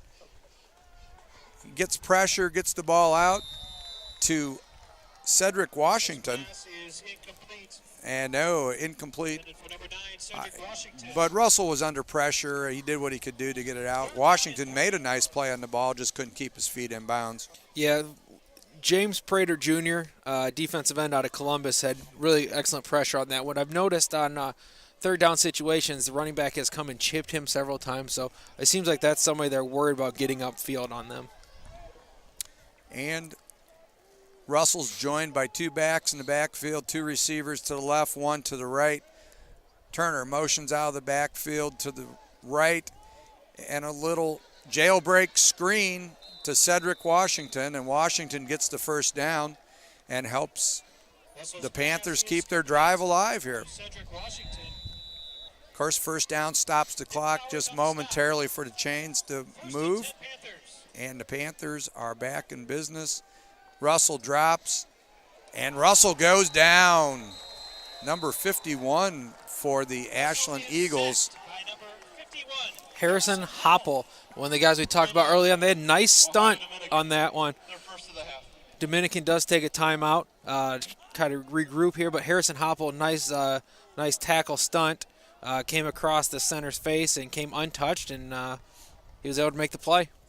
Now I think Dominican's got to really evaluate, do they want to continue this drive on, or do they run the ball a couple times and get out of here? But Yeah, it's second and about 17. 17 yards. Second and 17, 48 seconds left. You're going to probably see Ashland come out in a cover four shell, maybe 5. Right. You're going to see some guys deep because, they'll gladly give up 5-10 yards. They just want to corral them, come up, make the tackle, prevent the big play. Yeah, I think the thing that could work for Ohio Dominican on that is they do have explosive type of players in Turner and Conti, and if they're able to get the ball out to them in space, maybe something happen. 2x2 for the Panthers. Russell calls for the ball, drops, looking, and in the center of field, he finds Turner, Greg, just as I say that maybe they're going to shut it down, but that's not their character with ODU. They're looking to push the ball up the field, and they've got a new set of downs, and they've got a 2x2 formation. Now they want 3x1, 3 to the left, 1 to the right. Russell in the shotgun, calls for the football as he drops, and he is, Cedric Washington with a little comeback route, and it is good, and it's another first down, Greg, at the 31-yard line of the Ashland Eagles, and just like that, all of a sudden. And that's one of those read routes. That was a fade with the man coverage, but excellent coverage by the corner, so it was just a fade stop. Able to get about 13, 14 yards, so now we got the ball at the 31-yard line, right hash. 20 seconds, clock's winding. Little miscommunication there on Dominican sideline. Looks like they thought he was out of bounds. It looks like the head coach thought they were out of bounds. The clock would stop, but he was in bounds. The clock only stopped to reset the chains, so they lost about 5-6 seconds there before calling that timeout. So that's unfortunate on that one, but they are driving. Get the ball at the 31-yard line, and we'll see if they're able to keep this together. Yeah, and you know what? I guess given the fact that you've only had, 18 seconds left to use that timeout. If you're trying to get a field goal here at the very minimum, you got to use the timeout because you wouldn't have any time to set anything up. Now, the next timeout they're going to have to keep in their pocket, so I would expect to see some sideline routes. So if the ball is out of bounds or they catch the ball, they can get out of bounds, and they won't have to use that timeout unless they get into field goal. Oh, so they are saying that he was out of bounds, Greg. So they're going to reset the clock at 22 seconds. And I wonder if the Panthers, and being an official, is that like a challenge where they'll get that timeout back? I think what his complaint was is that the clock kept running after calling the timeout because he was clearly in bounds. His forward progress was stopped at the numbers. So that's just one of those situations where the line judge has his responsibility and the back judge to make sure that the clock is correct on those timeouts. Okay. Panthers come out 3 to the left, 1 to the right, and Russell is about ready. Calls for the ball. He takes a drop, and they're going downtown. Wow. Yeah, I think that was. Yeah, that was close. I think the old defensive coordinator in me that says that is not pass interference, but he didn't look for the ball. Yes, and I think that was the problem, is that he turned and his back was to the ball and he put his hand out, and it wasn't truly face guarding, but he couldn't play the ball, so he was just kind of guessing. Yeah, and in high school this year they did take out the. Okay, good. They did. They took out the face guarding penalty. 106.9 WZAA LP, Jeffersonville. Okay, and we're back here, and with 16 seconds to go, 27-7, the Ashland Eagles over the Ohio Dominican Panthers. But the Panthers are trying to make this interesting, Greg, and maybe get a touchdown and cut this in half. So we will see. Russell in the shotgun. They go 2-by-2. Back set off to the left. And Russell drops. He escapes the rush. And he finds Turner. And Turner's in the end zone, Greg. And just like that, the Ohio Dominican Panthers are back into the football game, 27-13. And, wow, that was nice play by Russell. He had to scramble around a little bit until Turner came open. Turner kept on working upfield, and then once he got it, it was over. He's got some great speed, good yak ability there. And that's one of the concerns is with scramble plays like that. The corner got nosy. He peeked inside on man coverage. He peeked in at the quarterback for a moment and lost track of the receiver. Well, they had him outnumbered again, Greg. Yeah, and they did run -1 with the center as the end man on the line of scrimmage with an eligible number. So he would be eligible to go out into a pass pattern if they chose. And there is the kick.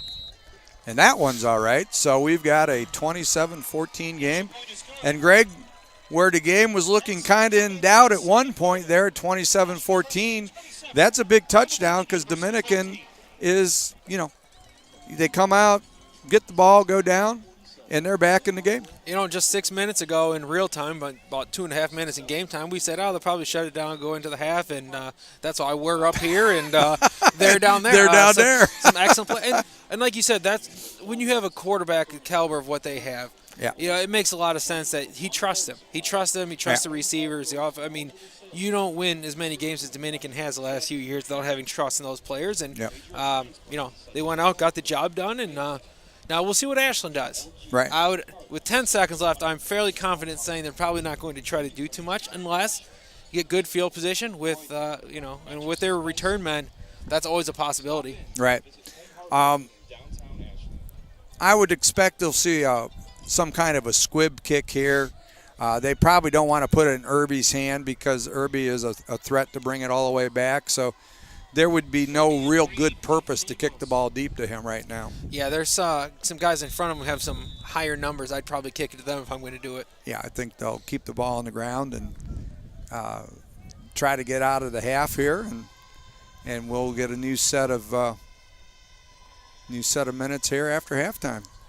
But we are wrong, and he takes it to the end zone, and Irby tries to bring it out, and just like that, Irby's got the Oh, sideline. we got a block He's in the to the back. 30. He's to the 40, and there's a clip on it, or block in the back. Yeah, we've got a block in the, and that's one of the easy ones. And as a line judge, when you're trailing the play like that, and that's all you're looking for, those illegal blocks, and that one is clear as day, right in front of the return man. And he didn't need to block him. Irby already had the corner, but Now, Greg, now we've got a penalty here. Time has run out. they're probably going to decline at end of the half. And the end of the half. Okay, so Yep. 27-14.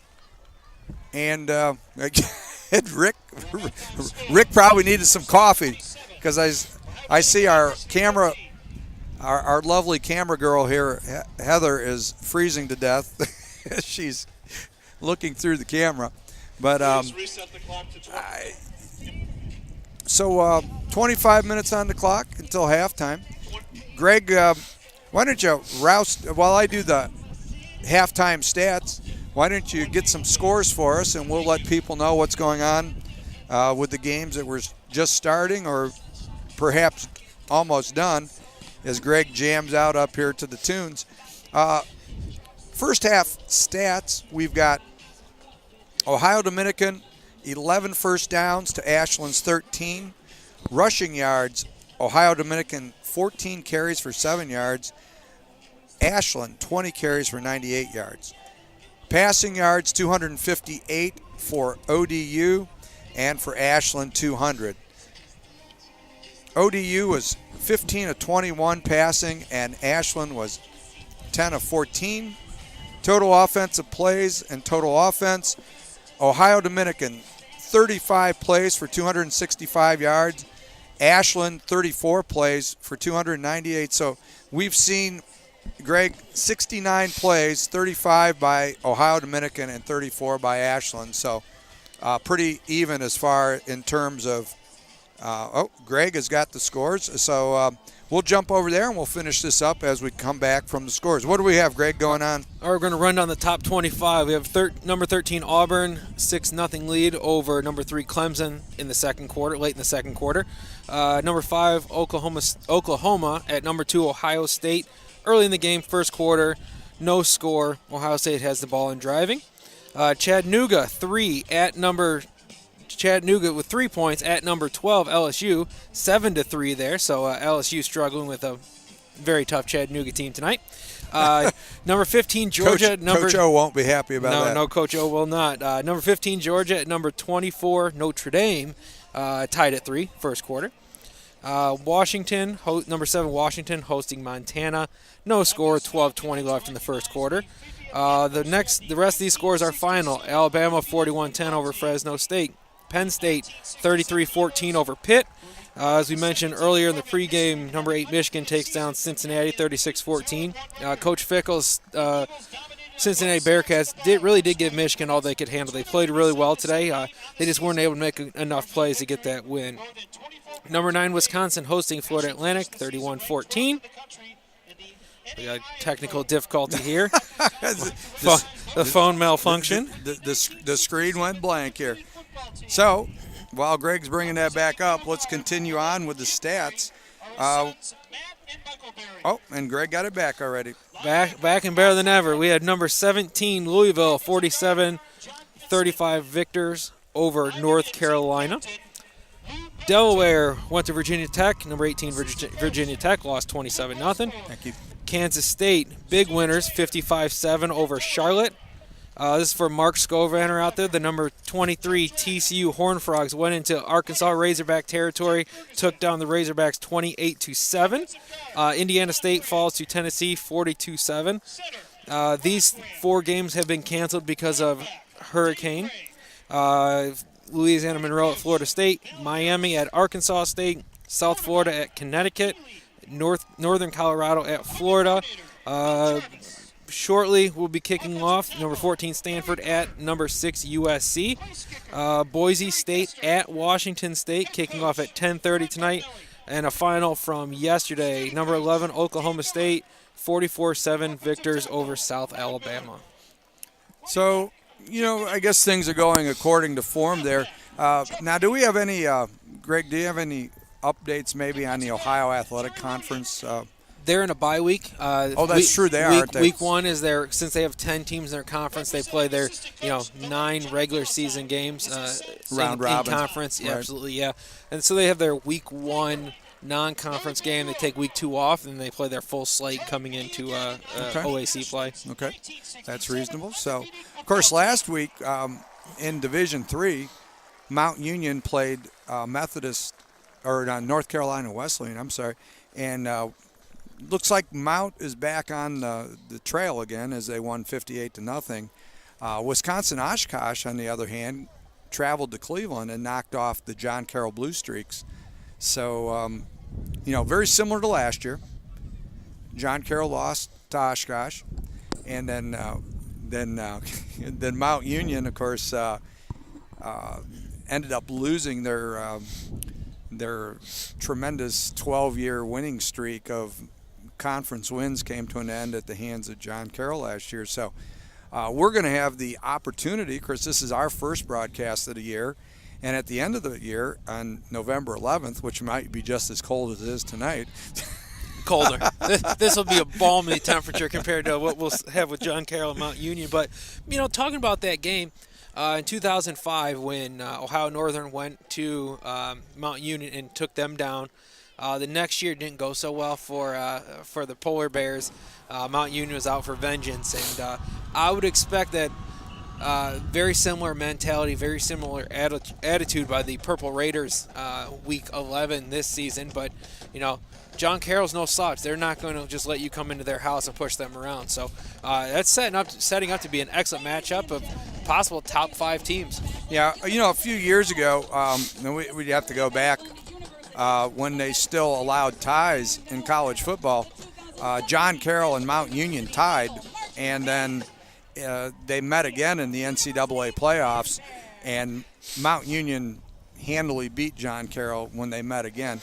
And, of course, we almost saw that last year. Had both of them made it to the Stag Bowl, then we would have saw a rematch, which kind of reflects the strength of the Ohio Athletic Conference with 2 teams making it to the semifinals of the playoffs last year. And as good as the conference is, because the conference is so good and so tough from week to week, it's difficult for 2 teams to get in because normally they have 2 or 3 losses with, John Carroll. Otterbeins had a few good years. Capital, Mount Union, obviously. B-Dub. Heidelberg is strong now. Ohio Northern. So those are teams that, it's tough to run the table in that conference. You're probably going to lose. And it usually happens after you lose to Mount Union. It's tough to go in that next week and win because you're so beat up physically and mentally. You're just demoralized at what they're able to do to you, and they're so much bigger and stronger than most of the programs that it's really tough to get back on track after a loss to Mount Union. Yeah, and in this area, we find it interesting that the Ohio Athletic Conference, of course, Mount Union is a storied program with their 12 Stag Bowl victories, but Division II football has not played as prominent of a role in the state of Ohio as Division III. But in recent years, just a few years ago, Ohio Dominican made it to the quarterfinals before they lost to eventual runner-up University of Colorado Pueblo. So we're seeing that Division II football has really stepped up in recent years. And, of course, Grand Valley State up in Michigan had a run which was maybe not to the same extent of Mount Union, but they had a run there where they had stacked up 4 or 5 national championships. So we're seeing these programs in the state of Ohio like Ashland, Ohio Dominican, Walsh, Malone, Findlay. They're starting to get to a position where they're going to be contenders for those titles every year too. Yeah, Division II is never real popular in Ohio. It's caught on lately.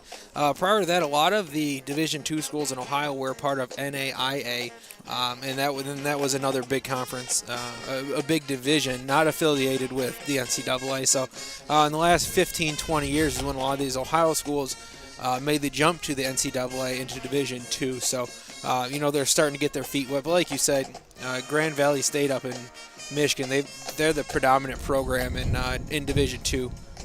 And, we talk about the NAIA programs. People forget that Findlay University was a perennial national title contender in the NAIA, and even Wilmington College, which has fallen on hard times since they dropped to Division III, was a power in the NAIA also. So,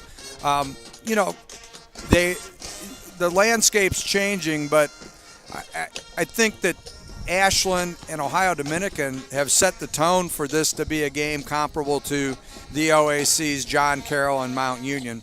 Absolutely. And it being relatively close, like you said, within an hour and a half drive of each other, just straight up and down 71. And very similar recruiting bases, a lot of the same kids.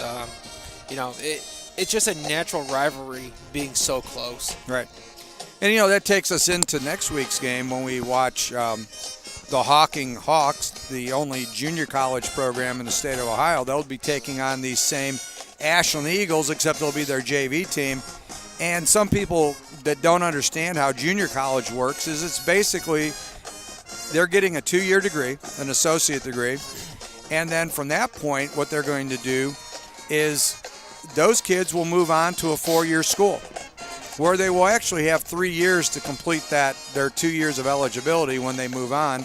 And some of those players at Hocking may end up at Ohio Dominican, may end up at Ashland, and it opens the door. And then there's numerous reasons why a kid might choose a junior college over going right to a 4-year school. Yeah, and in our area, we don't think of the junior colleges too much now. Down in the south, in Texas, Mississippi, areas like that, you have Blinn, Texas, where Cam Newton went after he left Florida prior to coming to Auburn. Coffeyville Junior. Yeah, you have East Mississippi, which has been made famous now by Last Chance U. And like you said, there are a lot of different reasons. Sometimes it's academic. A kid just doesn't qualify NCAA, doesn't qualify right away. There may be academic issues at his Division I school after he gets there and he has to leave. He may, it just might not be for him. He wants to leave. He doesn't like the school, so he transfers so he can still play. So you're dropping down levels so you stay eligible immediately.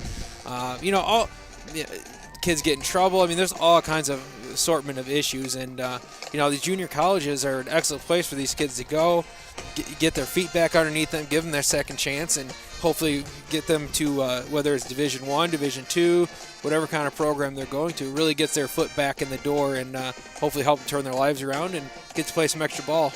And I think that Division II lends itself better to a program like Hocking because of the fact that they do offer scholarships, although they might not be full scholarships in most cases. But a kid that's going to Hocking, who's looking at a couple more years, if they can get some money to come play at Ashland or Ohio Dominican or Findlay, as we said, then they're going to look at those opportunities. Now, we don't see that transition happening as much with Division III schools, and primarily probably because of academics is why that's not happening. Yeah, it's tough for these kids, but anytime you can get a little bit of money to help you out academically into the school, right. I mean, and that's a difficulty with kids going to Division III is the only scholarships you can get are the academic. They do not offer athletic scholarships, so it is tough, but schools like Mount Union have been able to get kids in and not have to worry about that as much. Well, I think what we saw with Division III schools, and of course, with our years of coaching in the high school scene, dealing with them, you see the amount of effort that certain schools put into the recruiting of their athletes.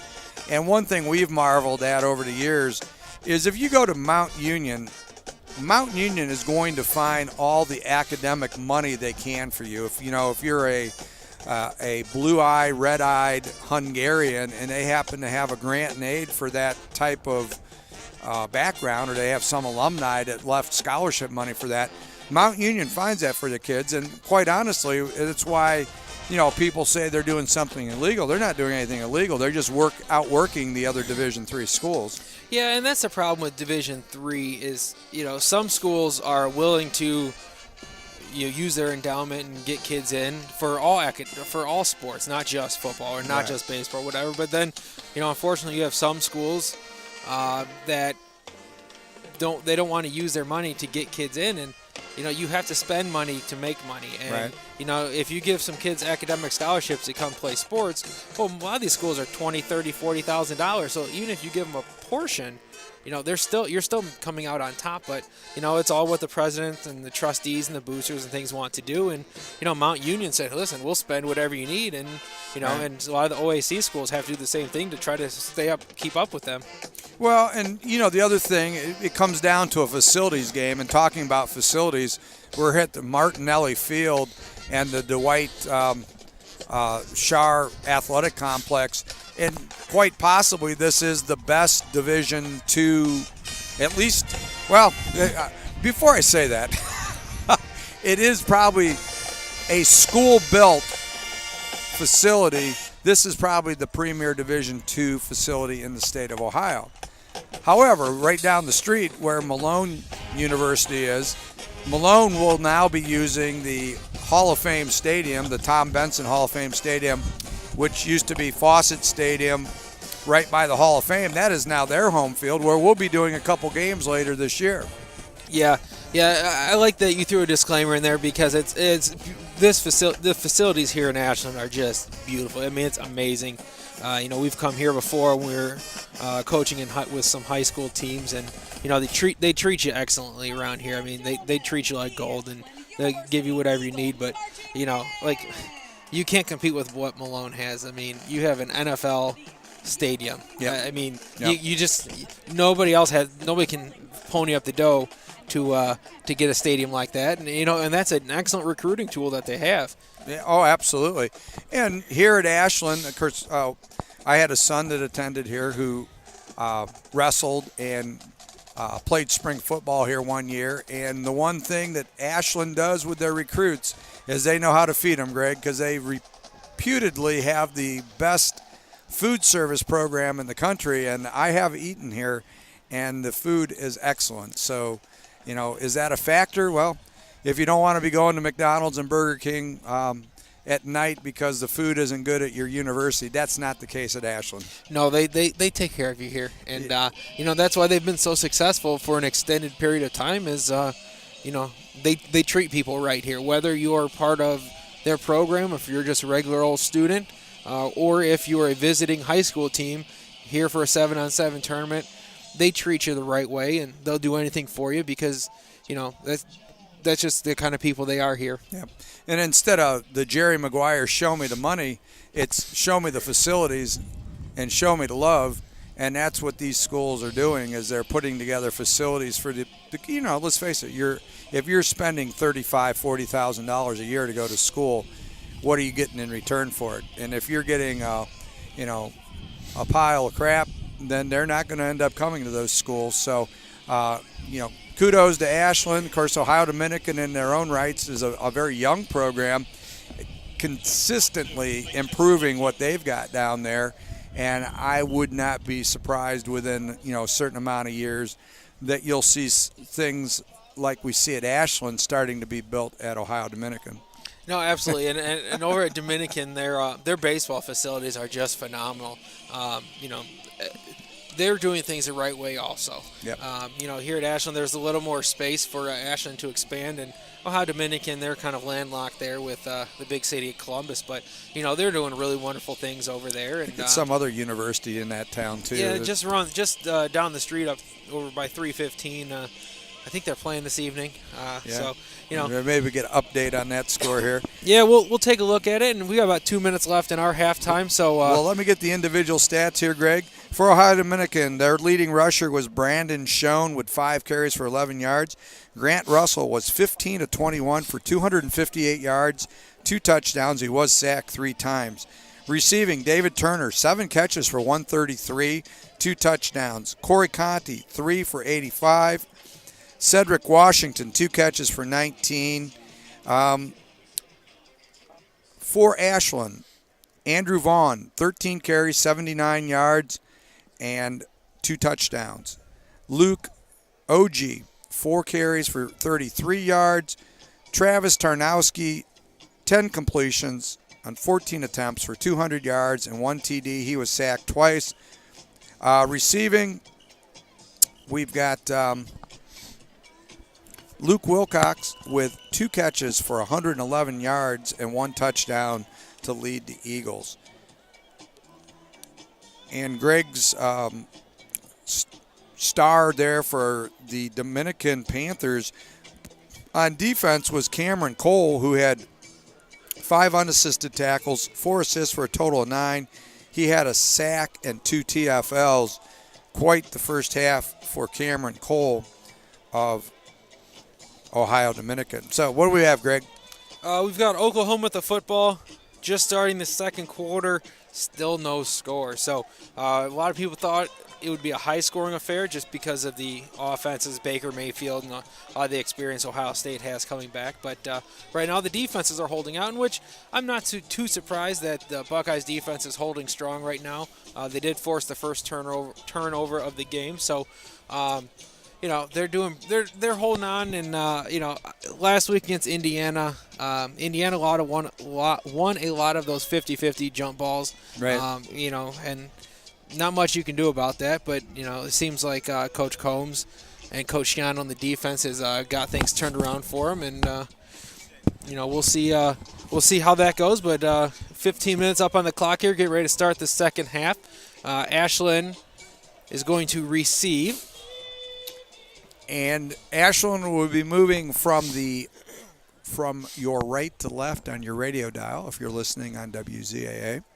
And the wind has kind of died down. It's still chilly, but not the way it was. And okay, we will get this going here as we are starting the second half. And so we've got, we may have had a technical difficulty here. And there's the kickoff.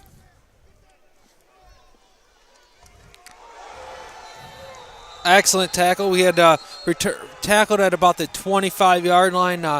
We got a player down here. Oh, it's Irby. Dale Irby for the Eagles. Yeah, the defender came in, made a nice tackle, took him out at the legs, came in low. Excellent tackle, but Irby seems to be shaken up on the play. Exactly. So while Irby's up and walking around, looks like he maybe tweaked an ankle. It's hard to say. Could be a knee too, but or could just be in this kind of cold weather, you could easily get a frog in the thigh or in the hammy. So Irby's making his way over to the sideline. Hopefully we'll see him. He's too good of a player to have him out for any period of time, so he'll be back. Ashland has the ball on the 25-yard, their own 25-yard line. 3 receivers to the left, 1 to the right. Travis Tarnowski gives the ball off for a short gain to Andrew Vaughn. So we're looking at 2nd and 8 from the 28-yard line. 2-yard gain on the play. And the Eagles are getting the play from the sideline. They're still, looks like they're going to still line up. No, they're bringing Cameron Green into the backfield. Look for them to throw a swing pass or a screen to him. That seems to be what they do when he's in the they like backfield. to run him off, and then you're exactly right, Greg. And wow, nice job by the ODU defense. Really closed quick on that, shut that off. And so we've got 3rd and 5. And, Greg, in the first quarter, that was pretty much the Andrew Vaughn show on 3rd down as he kept on getting the Eagles out of some tough situations. Let's see if that still is the answer here in the second half. 3 receivers to the right for the Eagles. Tarnowski in the shotgun. He drops back, throws underneath. Oh! And it is the Eagles' Andrew Vaughn who catches the ball on a little crossing route, and we've got a penalty. Yeah, Vaughn slipped out to the left side, made 2 defenders miss, made an excellent little stop and go. Defender went flying Picked by. up 20 yards. And but at the end of the play, one of the Ashland offensive linemen downfield, it was either number 60, Matt Murphy, or number 66, Dominic Guinta, one of those two, as they're getting downfield, took a shot at one of the defenders. And we had an extremely clean first half, Greg. We only had 35 total penalty yards between the two teams, so it was a well-played first half. And, again, Luke Vaughn, he's just been the man today. Again, third down, Greg, and we've said it once, we'll say it again, is on third down, you better know where Andrew Vaughn is if you're the ODU Panthers, because he has been the guy that's been pulling them out of the proverbial rabbit out of the hat on third downs. Yeah, and with that penalty, they would have had the ball down about the 40-yard line into Panther territory. But because it was a dead ball personal foul, the ball's back to the 44-yard line of Ashland. So they picked up about 10 net yards on that. Still a first down, 2-by-2. Tarnowski in the shotgun. Vaughn off to the right. He looks right, looks left. He gets pressured, and Ohio Dominican is – and as if that's a catch, yes, it looks like – yeah, Tarnowski. He ran right, he ran left, he ran right, ran left again, and was under pressure. And I thought he was just throwing the ball away, Greg, but he steps up and delivers and picks up a key big first down for the Eagles at the Ohio Dominican 30-yard line, and they're in business again. Yeah, and that took some guts, because as he was scrambling around and he set his feet, turned his shoulders, and he took a lick at the end of that play, but delivered the ball right on the money. Yep. Two tights, motion right to left for the Eagles, I formation, and they feed the ball to Vaughn, and Vaughn is off and running again. And it looks like a pickup of 7 yards for the Ashland junior running back. And Greg, he's got to be getting close to 100 yards, because in the first half, he's got to be nearing 150 all-purpose yards. Yeah, he had 79 yards rushing in the first half, and Vaughn had 25 yards rushing in the or 25 yards receiving. So a nice all-round game for Andrew Vaughn. And he got about 30 yards this half, so closing in on about 140 total yards of offense. Yep. Hand off to now. This is Luke Og, and Og keeps the drive alive, picks up a first down for the Eagles at the 19-yard line of Ohio Dominican. You know, that's a nice combination to have Og and Vaughn in the backfield. Vaughn's quicker, shifty, much faster. OG's a load. That's a big kid coming at you, and they gave him on second and short, and we were able to pick up the first down. And so now we're inside the 20-yard line. Ashland's driving with 12 minutes left here in the third quarter. First down here, Matt Wilcox has come back in the game. Wilcox has 111 yards on two receptions. You got to keep your eyes on him right here, because, nope, it's another counter tray to Vaughn, and Vaughn picks up not very much, maybe 2 yards. You think they're starting to key on Vaughn? I would think they are. If they're not, they need to. But that was Og with the ball. I'm sorry, that was Luke Og. And yeah, Vaughn's still on the sideline, give him a little breather here. We got a bunch of trips down here. Let's see if they run a fade up top. Single receiver away, so the corner's on an island. He's got no help. We got a tray to the left. We got one receiver up to the top. And Tarnowski double pumps, gets it out to Matthew Wilcox, who we just talked about coming into the game. And Wilcox gets a short gain of maybe 3 or 4 yards, moving the ball down to it appears to be about the 13 or 14-yard line of the Panthers. Third and 5. Well, I guess Vaughn probably needs to come back in the game now, Greg. Yeah, and he's still on the sideline. So yeah, he started to come on the field, but they went different personnel grouping. And see if they give it to Og or they try to get it to one of their receivers. You know, we haven't seen much from their tight ends. Maybe this will be the time they throw it to a tight end. Yeah, and this and I believe the tight end we just saw go in, Michael Schweitzer, the 6'2", 250-pound freshman, had a touchdown reception in the first game. So he just came into the game. He's a pretty good-looking athlete there for a freshman. Yeah, and we got timeout by Ashland. Maybe they didn't like their play call, their personnel grouping. Got to rethink this, because the 3rd down and 5, this is a big play, because if you you're able to get the first down or a touchdown, you're up by 3 touchdowns, and that really keeps the pressure on the Panthers. And if you only get a field goal, you keep it to a 2-touchdown game, and then, the Panthers get a moral victory if they're able to stop the Eagles from getting into the end zone on this. But what I was going to comment about was Andrew Vaughn is a junior and Luke Ogie is a sophomore. That's a nice little 1-2 punch when you can take Vaughn off the field and bring Ogie back in. And Coach Owens has got a nice little running game going here with those two.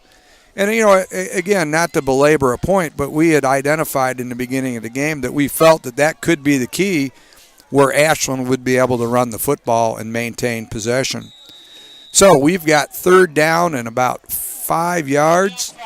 Tarnowski in the shotgun, play action fake, and whoa, it was a nice throw. I think it was to Cameron Green. Yeah, excellent play by the corner. One-on-one coverage, fade to the back corner of the end zone. He didn't turn until he saw his receiver's hands go up. He turned his head, was able to knock the ball away. Excellent play, and that's something that you can tell they work on every single day in practice because that takes a lot of skill. That is a very difficult play to make, and he made it look easy. And we got Aiden Simnick in to attempt a 25-yard field goal, and it is good. So like we talked about before, like we talked, and they have a cannon here they shoot off after. We think after 4 scores and 7 years ago that we would know it's coming, but it still gets me every time. Well, I don't know. In some parts of this country, you don't know anymore. But and that's on the Razor's Edge there on Sunday night. Tune in Sunday night. Okay, we're going to go to a break right now. Wilmington Haunted Hollow Ride. Opening night is this Saturday, September 16th. Experience the fire-breathing sounds. School buses for a haunted ride you'll never forget. Terror in the Core, Slaughter Hotel, and the all-new Evil Asylum will chill you to the bone. Wilmington Haunted Hollow Ride. Opening night is this Saturday, September 16th, 1261 West Dalton. For information, directions, go to WilmingtonHauntedHollowRide.com. Did Heather get froze out?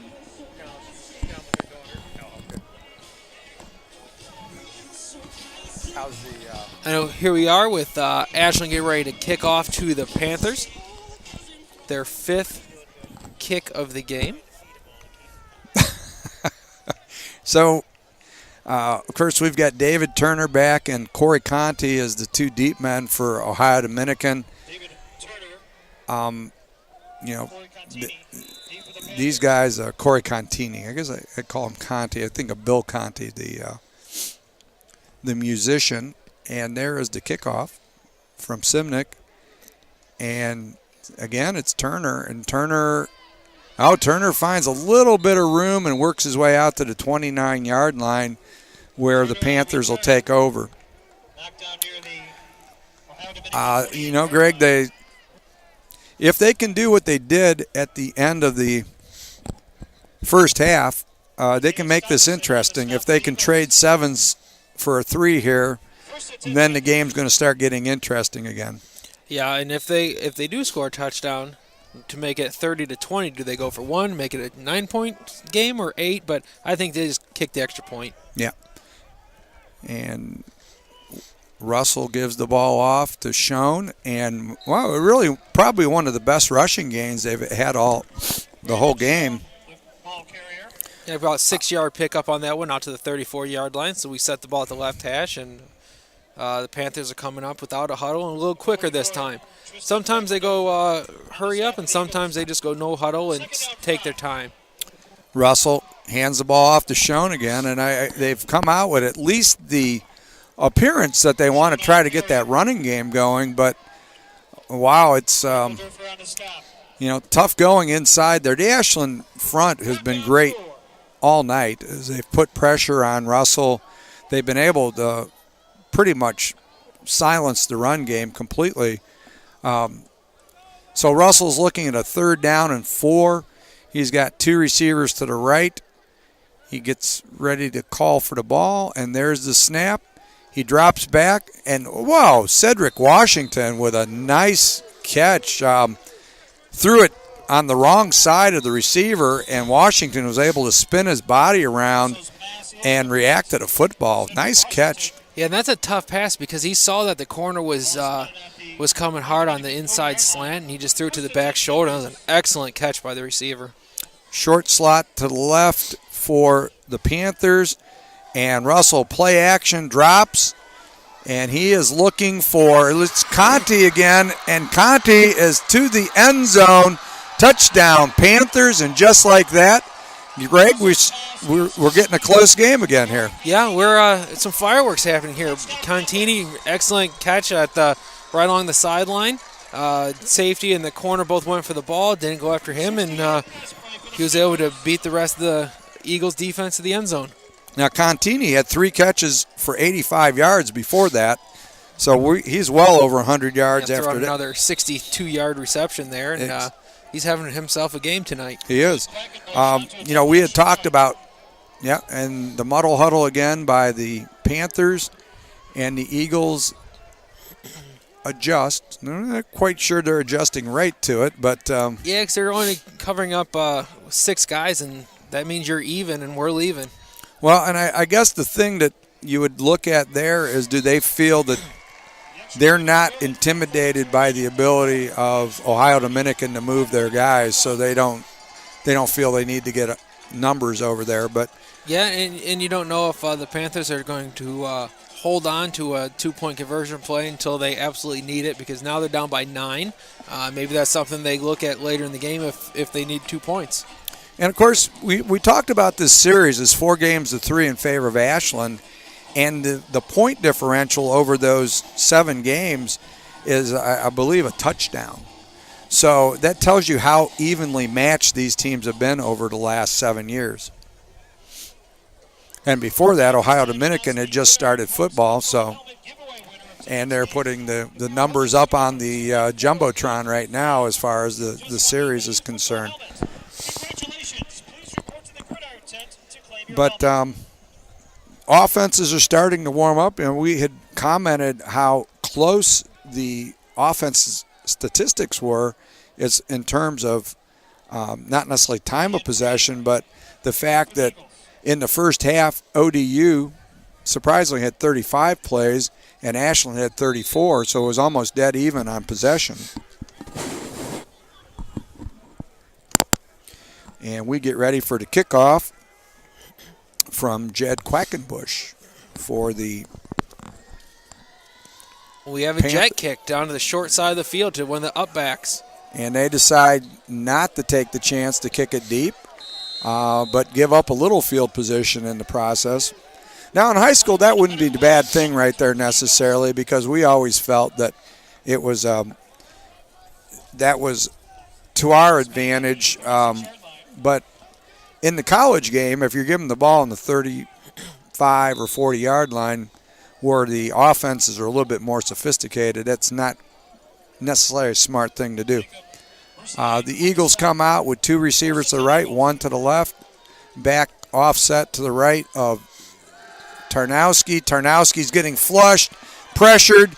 Oh, and, just a nice play by Tarnowski. He was in all sorts of hurt there and was able to drop the ball off, and not for a completion, but they're back to 2nd and 10, and it could have been a lot worse. Yeah, they had a lot of pressure, and you can see the secondary did a really nice job not biting on the play action fake there to Vaughn. They stayed deep in their zones, and the D-line was able to get some pressure on the quarterback.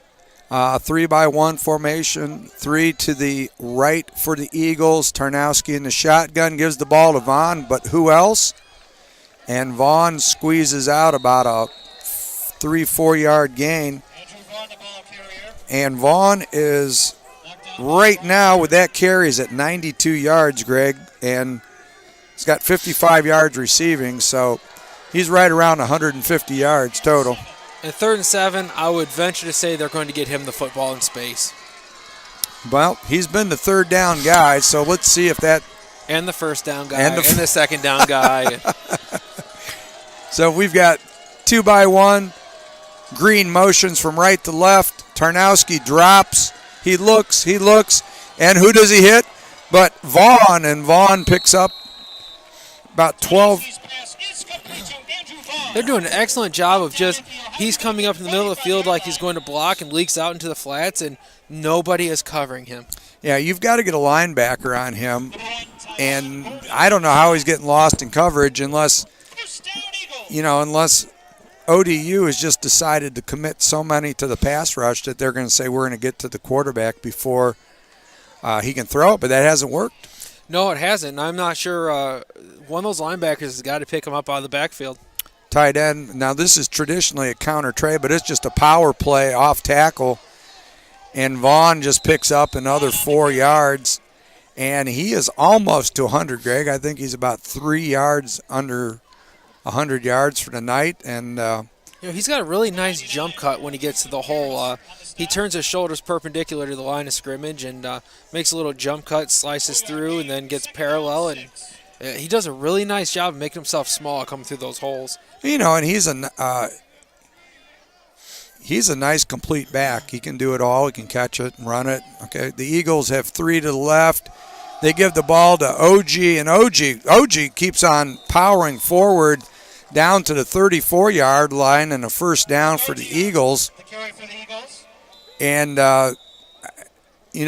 Coach Geiser, the offensive line coach and run coordinator, must be loving this right now, Greg, because it's just a little bit of, as they used to say in the UFC with Matt Hughes, a little ground and pound action going on. Yeah, nothing fancy. They're just coming right at them, and they haven't run anything different tonight. They're just coming right at the defense. 2 receivers to the right, motion to the right, and Tarnowski rolls out. He's pressured and is able to drop the ball off the last second for a short 4-yard gain, but it moves it to 2nd and 6. Pass is complete to number 13, Logan Mullen. And Logan Mullen was the recipient of that catch. And we're seeing some different guys get into the game now. And who else but Matt Wilcox has come back in the game, and Wilcox has just had a tremendous game tonight with 4 catches for 146 yards, Greg. And he's a single receiver by himself. And he's got man-to-man at the top right now. They got some they're going to bracket help. him, yeah. And Tarnowski, slant, post to the middle of the field. Great play. They're down to the 10-yard line. And that was a good play call by the Eagles, because a lot of these and Greg, I'm going to say, now I don't know this for a fact, but that was Stanley Jackson Jr. from Columbus, Ohio, who caught the ball. And I wonder if that is the Stanley Jackson son. Now, it's a possibility. I'd have to look that up, because I know he has a kid that's in middle school now playing up in Worthington or Westerville, because I did some of their youth games a couple years ago. So, it is a possibility. It is. It could be an older son. Double tight I formation, flanker to the left. Wilcox motions to the right. Give to OG, and OG powers down to the 6-yard line. So we're going to be looking at 2nd and 6 for the Eagles. And this is where the Eagles got in a little trouble last time. They stalled and ended up getting 3 points. And, of course, the Panthers went down and were able to turn it into 7 and cut the lead a little bit. So I think they need to finish this drive, Greg, or they may have to start getting a little bit panicked about Dominican if they're able to go down and score quickly again. And Greg is updating some stuff here, so we will see what's going on there in the world of college football. Short wing to the right, twins to the left, wing motions to the left, and we've got a stop in action. Timeout, Ashland. Ashland didn't like what they saw out of the Dominican defense, so they are taking a timeout. With 4:07 to go in the third period, we have the Ashland Eagles 30 and the Ohio Dominican Panthers 21. And are we need to do anything here, Rick, as far as we're going to get a station ID. This November 16th, prior to their home opener against Notre Dame College, head to goashlandeagles.com for more information on how to apply. 106.9 WZAA LP, Jeffersonville. Wilmington Haunted Hollow Ride. Opening night is this Saturday, September 16th. Experience the fire-breathing semis. Climb aboard the sawed-off school buses for a haunted ride you'll never forget. Terror in the Core, Slaughter Hotel, and the all-new Evil Asylum will chill you to the bone. Wilmington Haunted Hollow Ride. Opening night is this Saturday, September 16th, 1261 West Dalton. More information, directions, go to WilmingtonHauntedHollowRide.com. Okay, we resumed action here on the 7-yard line, 2nd and goal. The ball's handed off to who else but Andrew Vaughn, and Vaughn, oh, there's a flag. Vaughn powered down to the 3-yard line, but this one looks like it's coming back, Greg, and again, this is where the stalling is going on. What do we have there, Yeah, Greg? we've got an update here. Ohio State leads Oklahoma 3-0 with 6 minutes left in the first half. Apparently, the Oklahoma Sooners are self-destructing on offense. True freshman dropped a sure touchdown pass, and then Oklahoma went on to miss a field goal. So the Buckeyes are shutting them out. They've made some plays, and Oklahoma's not making the plays. And if you want to win on the road, you need to make those plays. Right. And, of course, the Buckeyes will be looking to try to get that offense tuned up a little bit. They had troubles in the first half against Indiana. Those games are we doing? Michigan? We're going to do the Ohio State-Michigan. Rick's saying that we're going to we're efforting to work on some of the Ohio State games. Maybe work with Paul Keels in the booth. Jim Lachey.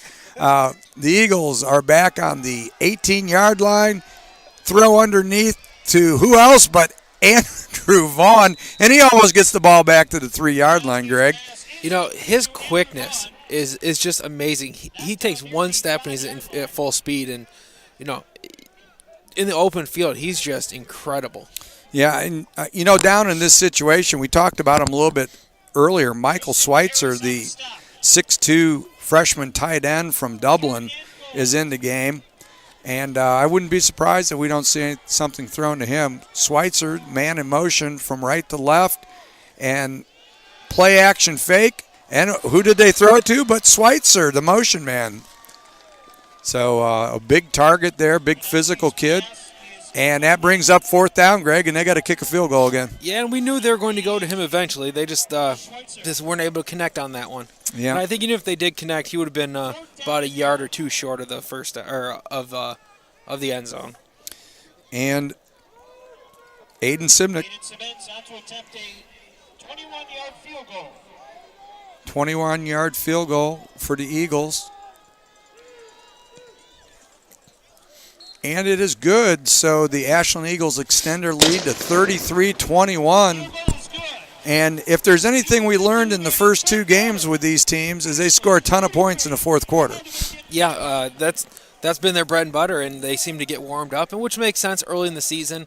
You got to find that those components that are going to work, and the coaches are trying to find out which of their new starters and their new role players New are going toys. to work out. Yeah, so they seem to be getting things going. So it's 33-21. So we'll see if the Panthers are able to go down and answer that score.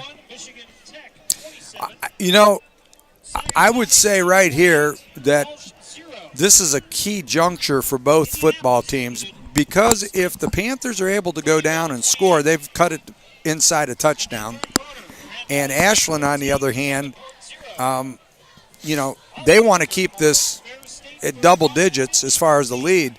So this possession might go a long ways to determining how this game's going to go with 2 minutes and 50 seconds to go in the third quarter. Also, Ohio State is leading Oklahoma in the second quarter, 3-0.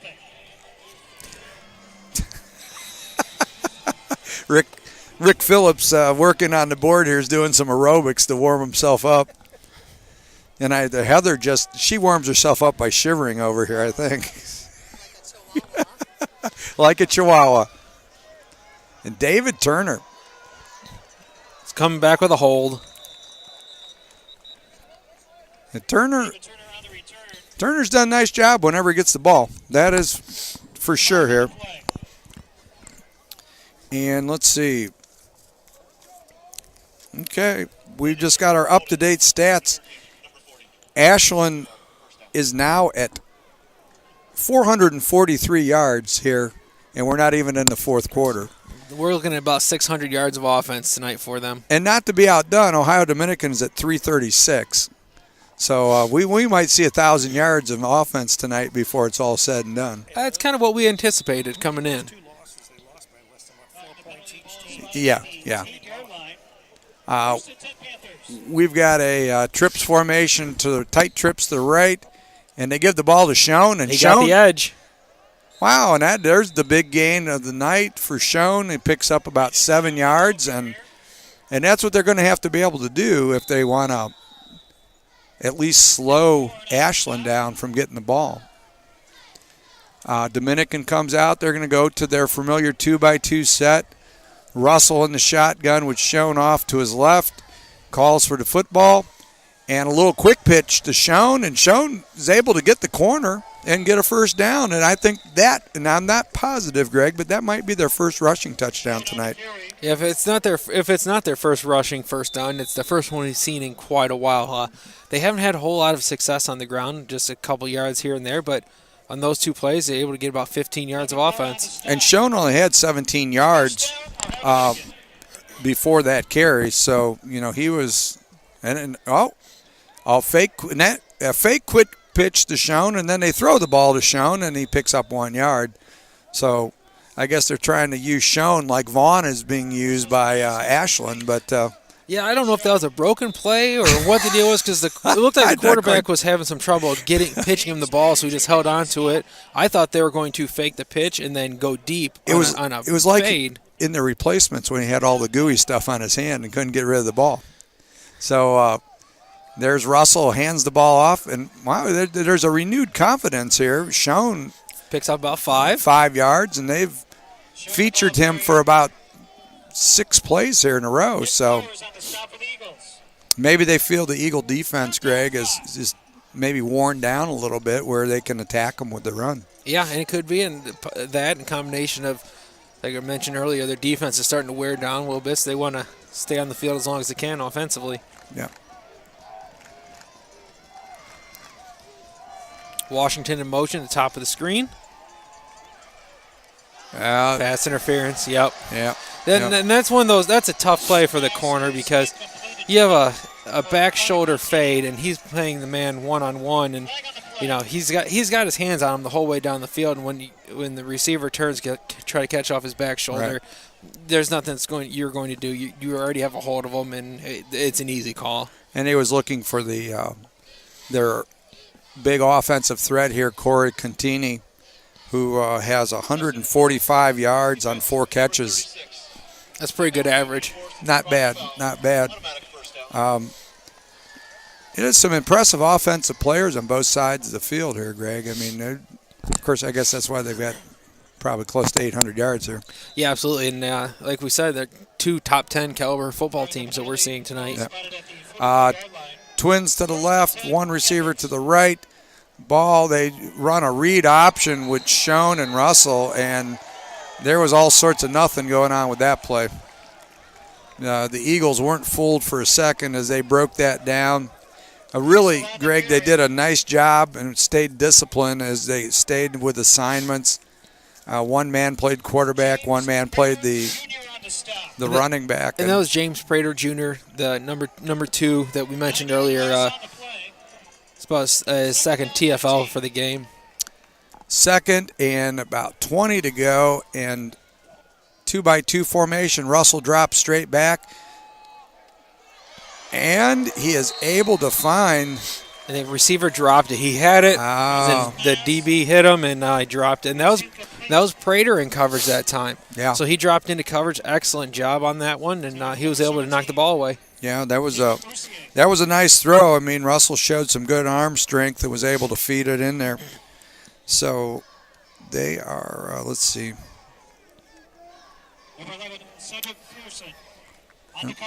Okay, and so 2x2 again. Russell in the shotgun, Schoen to his right. Russell drops, and a quarterback draw, and we haven't seen him run much tonight. But he really puts himself in a makeable first down situation. Now, just questionable whether they're going to go for it or not. But Nick Powers on the stop. Yeah, it looks like about 4th and 7 from their 47. So I think they're going to punt this one away. right, it's We are at the end of 3 so here in Ashland.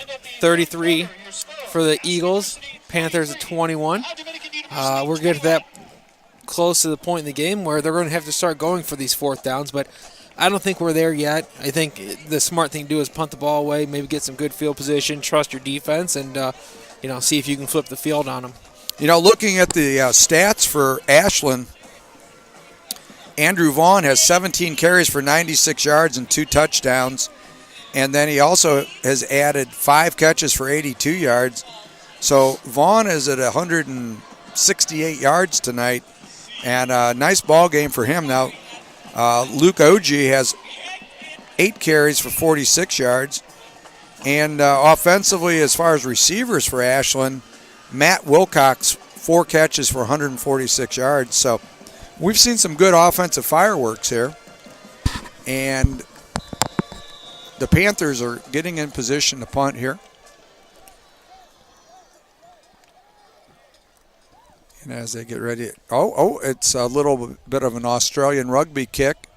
And a nice kick as it rolls down to the 12-yard line, Greg. Yeah, for a moment there, the way he was coming on that rugby, thought he I thought it might was a fake. Yeah. I thought it was going to be a run-pass option, but Logan he definitely Needham. kicked it. But he got it down to the 11-yard line. That's what I said about 12-yard line, excuse me. Talking about flipping the field. Logan Needenhart. And First and 10 Eagles. this is, we talked about that last series being key. If Ashland is able to go down and get the ball in the end zone here, things are going to be getting real tough for the Dominican. But we will see what happens here. Tarnowski in the shotgun, play action fake, and he's able to find Schweitzer, the big freshman tight end, for an 18-yard gain. I think we do need to take a moment to thank the Ashland University Sports Information Department. We do. After every drive, they're sending someone up to us in the upper levels of the atmosphere here to deliver the stats. So we are very appreciative of that. So these are the stats that are coming from the Ashland University Sports Information Department. Doing an excellent job for Thanks us. to Dusty Sloan for all the cooperation tonight to make this possible for Campus Nation. And there's Vaughn again with a little, did a pretty nice job there reading it, but there wasn't a whole lot there. Still picked up about 2. Moving forward, positive yardage, keeping the clock running. So I would venture to say we're going to see a lot of Vaughn and OG on the ground I think the so. rest of this game. We're under 14 minutes to go here, up And by 12. maybe a Tarnowski boot here and there to keep it honest, but I wouldn't expect anything extravagant. No, and you can see that's kind of what Dominican's expecting too, because their safeties are only 7-8 yards off the ball. Ashland moving left to right on your radio dial if you're listening on WZAA. And Tarnowski, his arm gets hit as he throws it up.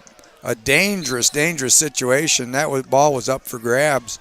Just as we say, probably run the ball. He threw downfield to a fade, and who was double covered. So I think they got a little greedy there. I think he should have run it.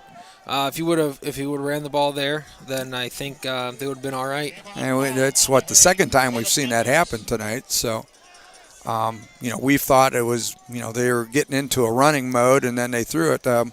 We've got the tray formation to the right here, and we've got Tarnowski in the shotgun. He changes the play. Vaughn is off to his left. And Vaughn, it breaks it up the middle, and he's off. Oh, Greg, he was excellent. He was one step away from adding about 80 yards to his rushing total. Yeah, nice little cutback in the hole, then made a guy miss, and then just got tripped up by his shoelaces, or else, like you said, we'd be 40-21 right now. Yeah.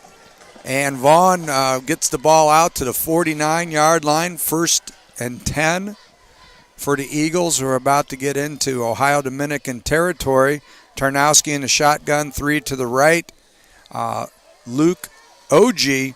And OG, now they're starting to rip some big holes into that defense, Greg. OG picks up 7, and they're starting to look tired. They are. Those are just massive holes. Excellent double team on the nose guard. Just opened up. The interior linemen are doing an excellent job for the Eagles right now. And like we said, OG's a load to bring down. He's about the same size as Vaughn, but they have a completely different running styles. Yeah, they do. Tarnowski in the shotgun. 2 receivers to the right, 1 to the left. And Tarnowski gets the ball, gives it to OG. OG bounces back, picks up another 8 yards, Greg, and they're just starting to gash him a little bit. Yeah, they're starting to slice through this defense, and the defense, they're going to have to force a turnover, which we haven't seen. It's been a very, very cleanly played game, like you said earlier. Not many not many penalties. So, yeah, not many turnovers either. I don't think we've seen any turnovers tonight. And that was a nice little play. That was one of those counter delays where OG took a step to the left and went to the right for a big gain. I formation for the Eagles, and they give it to OG again, and it's the OG and Vaughn show right now. So. Yeah, that one they had unbalanced left, so they ran an unbalanced power left and no yardage, but the clock's still running, so we're 11.5 and ticking here. So, they're doing what they want right now, and looks like OG's staying in the game. Looks like they're going to try to pound the football a little bit, but I think they got Vaughn over his 100 yards, and they'll probably give OG a chance to get a little. Yeah, and I would think if they make it a 3rd down here, I would venture to say that Vaughn will come back in the game. 2-by-2 by the Eagles. Play action fake to OG. Tarnowski is looking for something, and he is able to get the ball. He is able to get the ball out to Jamie Hentz. Hentz, the senior 5'11", 204-pound wide receiver from Pickerington. He just got lost. The defensive backs, when Tarnowski was scrambling around, they lost track of him. He was in the middle of the field wide open. And that's one of the dangerous things when quarterbacks keep the plays alive. It's really hard for the secondary to stay with the guys for 6-7 seconds. Right. So, here we are with trips to the right for the Eagles. They are on the 15-yard line of the Panthers. Tarnowski gives the ball to OG, and OG just rips the Panther defense down to the 4-yard line. Looks like another first down. Another first down, so they're first and goal from the 4-yard line. And I would assume they're probably going to give the ball to him 2, 3, 4 more times down here. Yeah. They're going to get him a little bit of love down here by the goal line, as he's done a lot of work tonight. And they're bringing in the big package, extra tight end, fullback. So we'll see an I formation most likely with maybe a tight wing here. Yeah, we got a double tight with a wing to the right. So I wouldn't be surprised if they pull and come back to the left on this one to the top of the screen. Right. Schweitzer is the tight wing. They give it to OG, but a nice play there as the Panthers step up and say, hey, we're not going to make it easy for you. Dawson Dales on the stop for the Panthers. Dawson Dales on the stop for the Panthers, and nice play by Dales. Yeah, part of that rotation. They're working guys in there because they're just gassed. Yeah. And we're going to see when we have the short trips formation to the left. OG to the left of Tarnowski. Tarnowski gets the ball. A little counter tray action. And the Panthers step up again, Greg. Yeah, and I like that. I like the play design, too. That bunch trips with the wings is basically what it is. The point of the trips formation is almost a tight end. Right. And they brought the 2 receivers back underneath opposite side to run that counter. Right. Well designed play, but with so much congestion at this part of the field, it's going to be difficult to get that play in there. It's very similar to what the Washington Redskins used to be famous for bringing in the 3 tight ends and what they made famous, the H-back type of situation. With John Riggins and that. And and I remember coaching football with a certain guy that when we would run that, the play was called Redskin.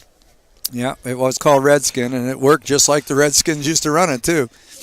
Just smaller players. They're just smaller players, yeah. Not quite as fast. No. Okay, we got trips to the right, and we've got Matt Wilcox, and they're looking, and that should have been pass interference. Yep. That's an easy call. Yeah, I think everybody saw Wilcox coming across the formation thinking that was going to probably go to him, but there was definitely pass interference down here. They try to throw the slant. They faked it to Vaughn, little slant, quick slant, and the corner he had no choice but to push him out of there. Yeah, and that was Jamie Hentz.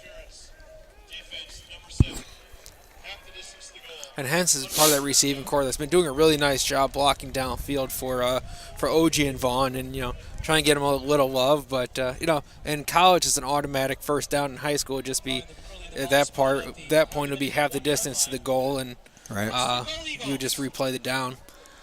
Wilcox, flanker to the right, double tight for the Eagles. I bet they give it to OG. They line up in the I formation, and I think Vaughn's in here, and they're probably going to go Vaughn here. Are we going to go power? And no. Oh, they go to the corner for Wilcox, and he comes down with it. What a catch. Wow. Matt Wilcox with a beautiful catch. And you know what was beautiful about that, Greg, is they put it right into the corner. I mean, Tarnowski puts the ball right into the corner where if he doesn't catch it, it's just an incomplete pass. That's one of those where you always say good pass beats good coverage, because that was perfect coverage. I mean, the corner probably could have turned his head a little bit at the end, but he was right there with him. That was just an excellent throw. So Aiden Simnick is back in for another extra point, and that gives the Eagles their 40th point of the night, and we've got a 40-21 ball game with 8:22 to go in the fourth quarter, and time is getting short for the Ohio Dominican Panthers at this point, Greg. Yeah, they're going to have to start chucking the ball all over the place and taking some more risks on offense, both offense and defense. For them to get back in the game, they have to score a touchdown here, and they have to force a turnover, which they haven't been able to do.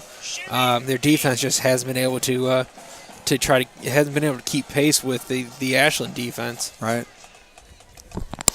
Well, as promised, it's been a high-scoring affair. Lots of points, lots of yards. And at this point, the Ashland Eagles have looked the part of the team that's been a little bit hungrier to get back on the winning track. Yeah, the key component of this game really has been Vaughn. They haven't had any answer for him. No. He's just worn down this defense, and Ashland's defense has made a few more plays that Dominican hasn't been able to tonight. Yeah, and we talked about it in the beginning. Again, Lee Owens is known for a balanced offense. He likes to run the football if he's got the people to do it, and then Vaughn, he's got that kind of running back who, nice return by David Turner for the Panthers. He's got that kind of running back that's got that ability to keep the ball moving up and down the field, whether it be running the ball or throwing little short passes to him. And it's just going to be difficult for Dominican to even think about getting back into this unless they can get down, score quickly, and then they've got to stop the Eagles, which they haven't shown they've been able to do in the second half. Yeah, they haven't been able to do it consistently throughout the game, and not at all in the second half. So we'll see if they have some screens, if they have some trickeration here, because they have to try to do something to get back in this ball game. Yep. 2-by-2 by the Panthers. Russell in the shotgun, and he's looking, and he's got, again, a little bit on his, the one thing, and I don't know where he's viewed by the pros. The one thing I would say with Russell is when he's been throwing the in routes, he's had a little bit of difficulty keeping the ball out in front of the receivers, which in the NFL, that should have been caught, but it was a very difficult pass. It was thrown behind him. Yeah. So Russell drops again. We've got a little rocket screen to Contini, and Contini nearly pulls off a first down. So we're going to be at 3rd and 2, Greg. If they don't get it, we going for it? I think they got to, Greg. I think so too, because even if they don't get it and Ashland puts another one on the board, I mean, you have to. It's at the point where whether the score is 19 or 26, it's irrelevant. You have to try to get the points on the board. Absolutely. So we've got a offset I formation to the left. Jet is a little shovel pass to Contini. They got it. And it's a first down. So yeah, that's one of those motions where the Buckeyes started to make famous a few years ago, where a guy comes in motion, instead of handing it off to him like the old jet motions, they just the little dump pass, little pop pass, they just kind of toss it out. Now, why don't you talk to the fans about why they do that opposed to handing the ball off? With a guy coming full speed like that, handing the ball off is difficult because the mesh point happens so quickly, and And if he drops it, it's a fumble. But right. Here, if they just dump it off like that, the little touch pass, it's an incomplete pass. And Russell, play action on the wow. And Cedric Washington. Now, the problem with Washington on that one, although the ball floated a little bit, he waited for the ball to come to him and then aggressively attack it. Which, if he had done that, he might have ended up scoring, but he just kind of waited for the ball to get there. And Second down 10. so, Irby on the coverage. Yeah, Irby on the coverage, and it was a nice shot downfield by Russell, but they've got to make those plays when they're trying. They're down by 19. So they've got a 2-by-2 set here. Russell in the shotgun again, and drops back the pass. And nice catch along the sideline. Nice catch by Turner. Pass is complete to David Turner. And now there's a little bit of urgency here, Greg, to get things going. Excuse me, it's third down. I was looking at the wrong stick. Yeah, a little urgency. I don't think it mattered if it was third or fourth. They were going to go for it regardless. We got trips to the right. We got single receiver and Contini down to the left. Russell drops back. He looks. And, now that.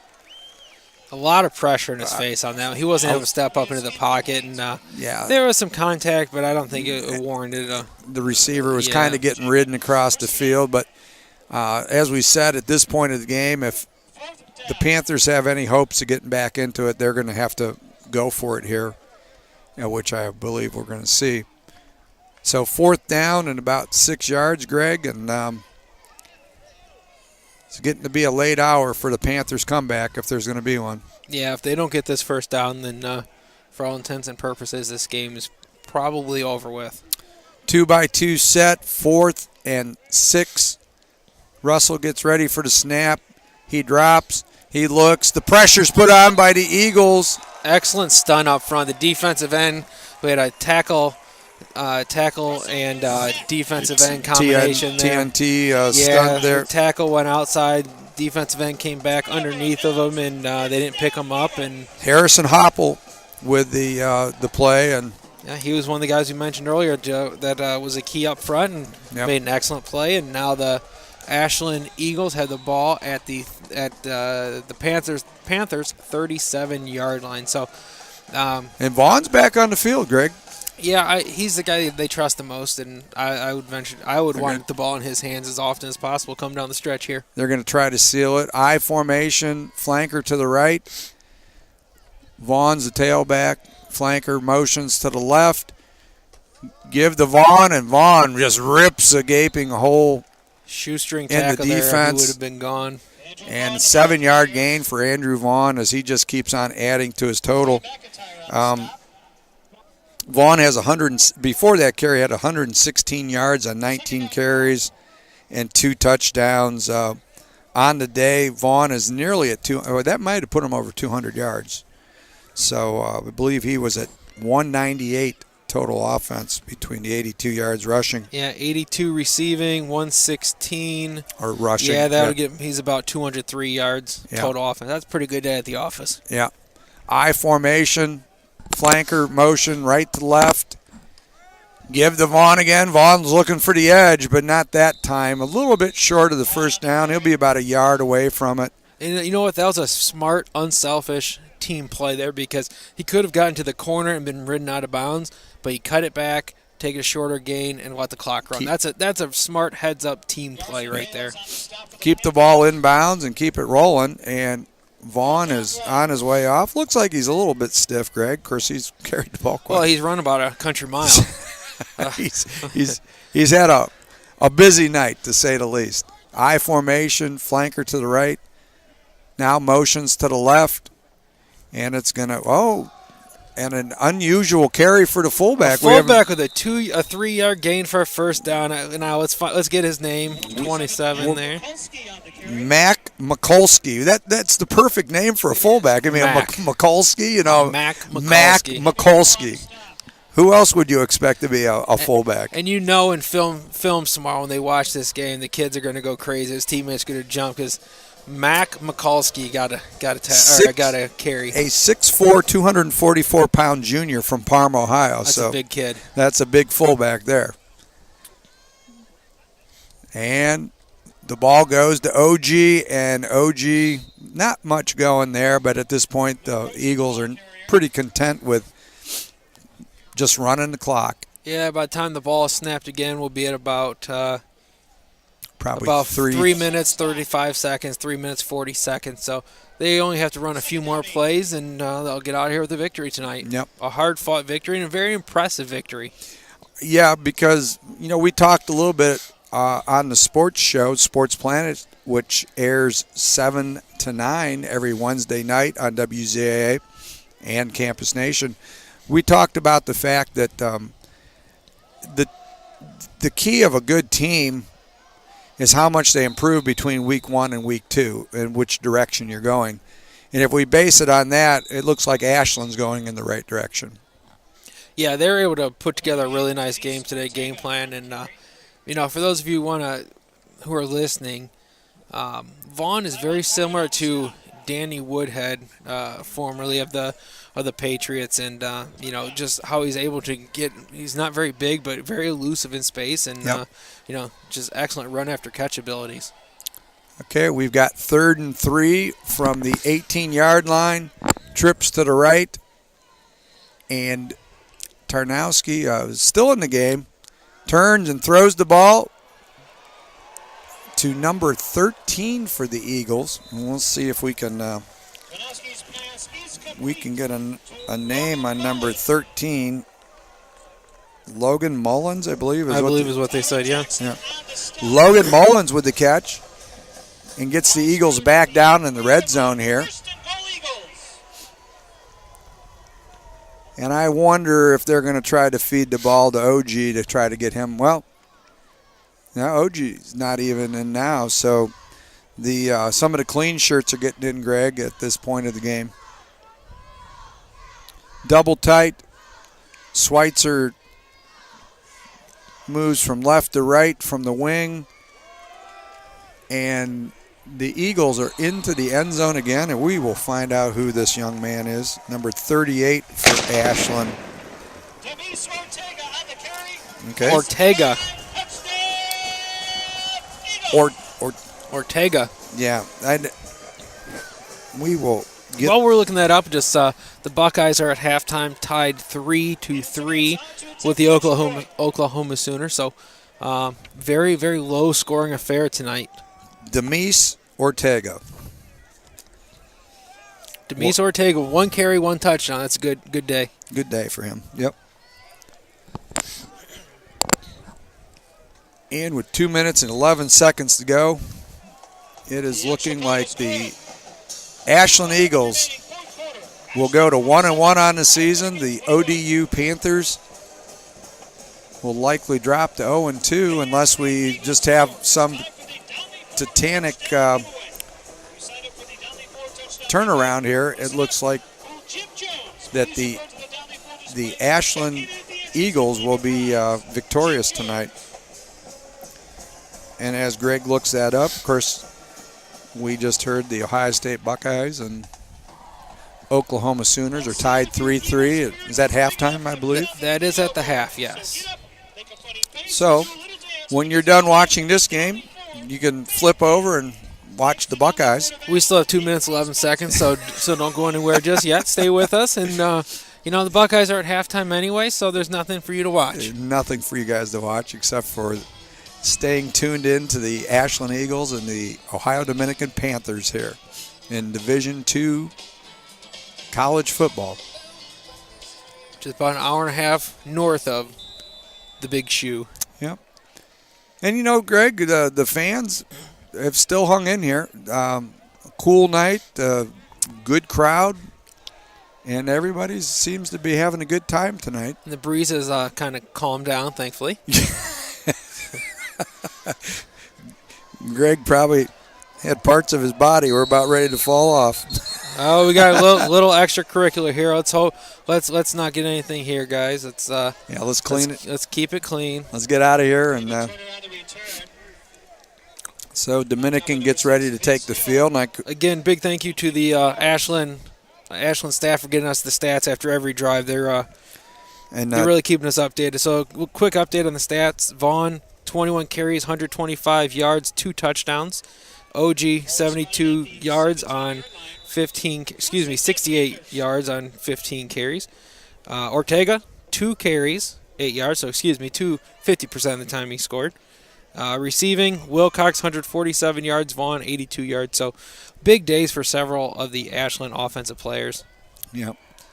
And, for Ohio Dominican. David Turner. Stayed on his feet. Nice downfield blocking. Yeah, big hit by that safety, but didn't wrap up, didn't bring the arms, but put a big lick, and he was able to keep his balance and bring it down across the about the 44-yard line. Yeah. So it's still in their own territory, but they're moving. So, this is good to see, which we expected. No matter what the score was, neither of these teams were going to give up at all, and right. The Panthers still fighting. Okay, 2-by-2 formation. Russell pumps the ball out to Cedric Washington. And, we've seen moments like this, Greg. Of course, Ashland's probably got some younger players in. They're also doing some different things, playing a little softer at this point with a, 26-point lead. Russell looking for the crossing route. Excellent play by the safety. He arrived at the exact same time as the football. That's an excellent play. And Washington got up a little bit gingerly after that one. Michael Griffin on the coverage again, so he's made a few plays here the last drive here. Okay, 3 to the left for the Panthers, 1 to the right. Russell hands the ball off. And we are at 1:15 in the game. And I would say probably, unless we see a flurry of passes here, Greg, we're probably looking at the last 2 plays of the game. And Russell looks back. Screen. A jet screen. And that'll do it. And that will probably wrap it up tonight. Ashland takes over on downs at their own 49-yard line with 57 seconds left. Dominican has all 3 timeouts, but they will not be using any of them. And most likely we're just going to see him knee on that, Greg, and that'll be the wrap-up.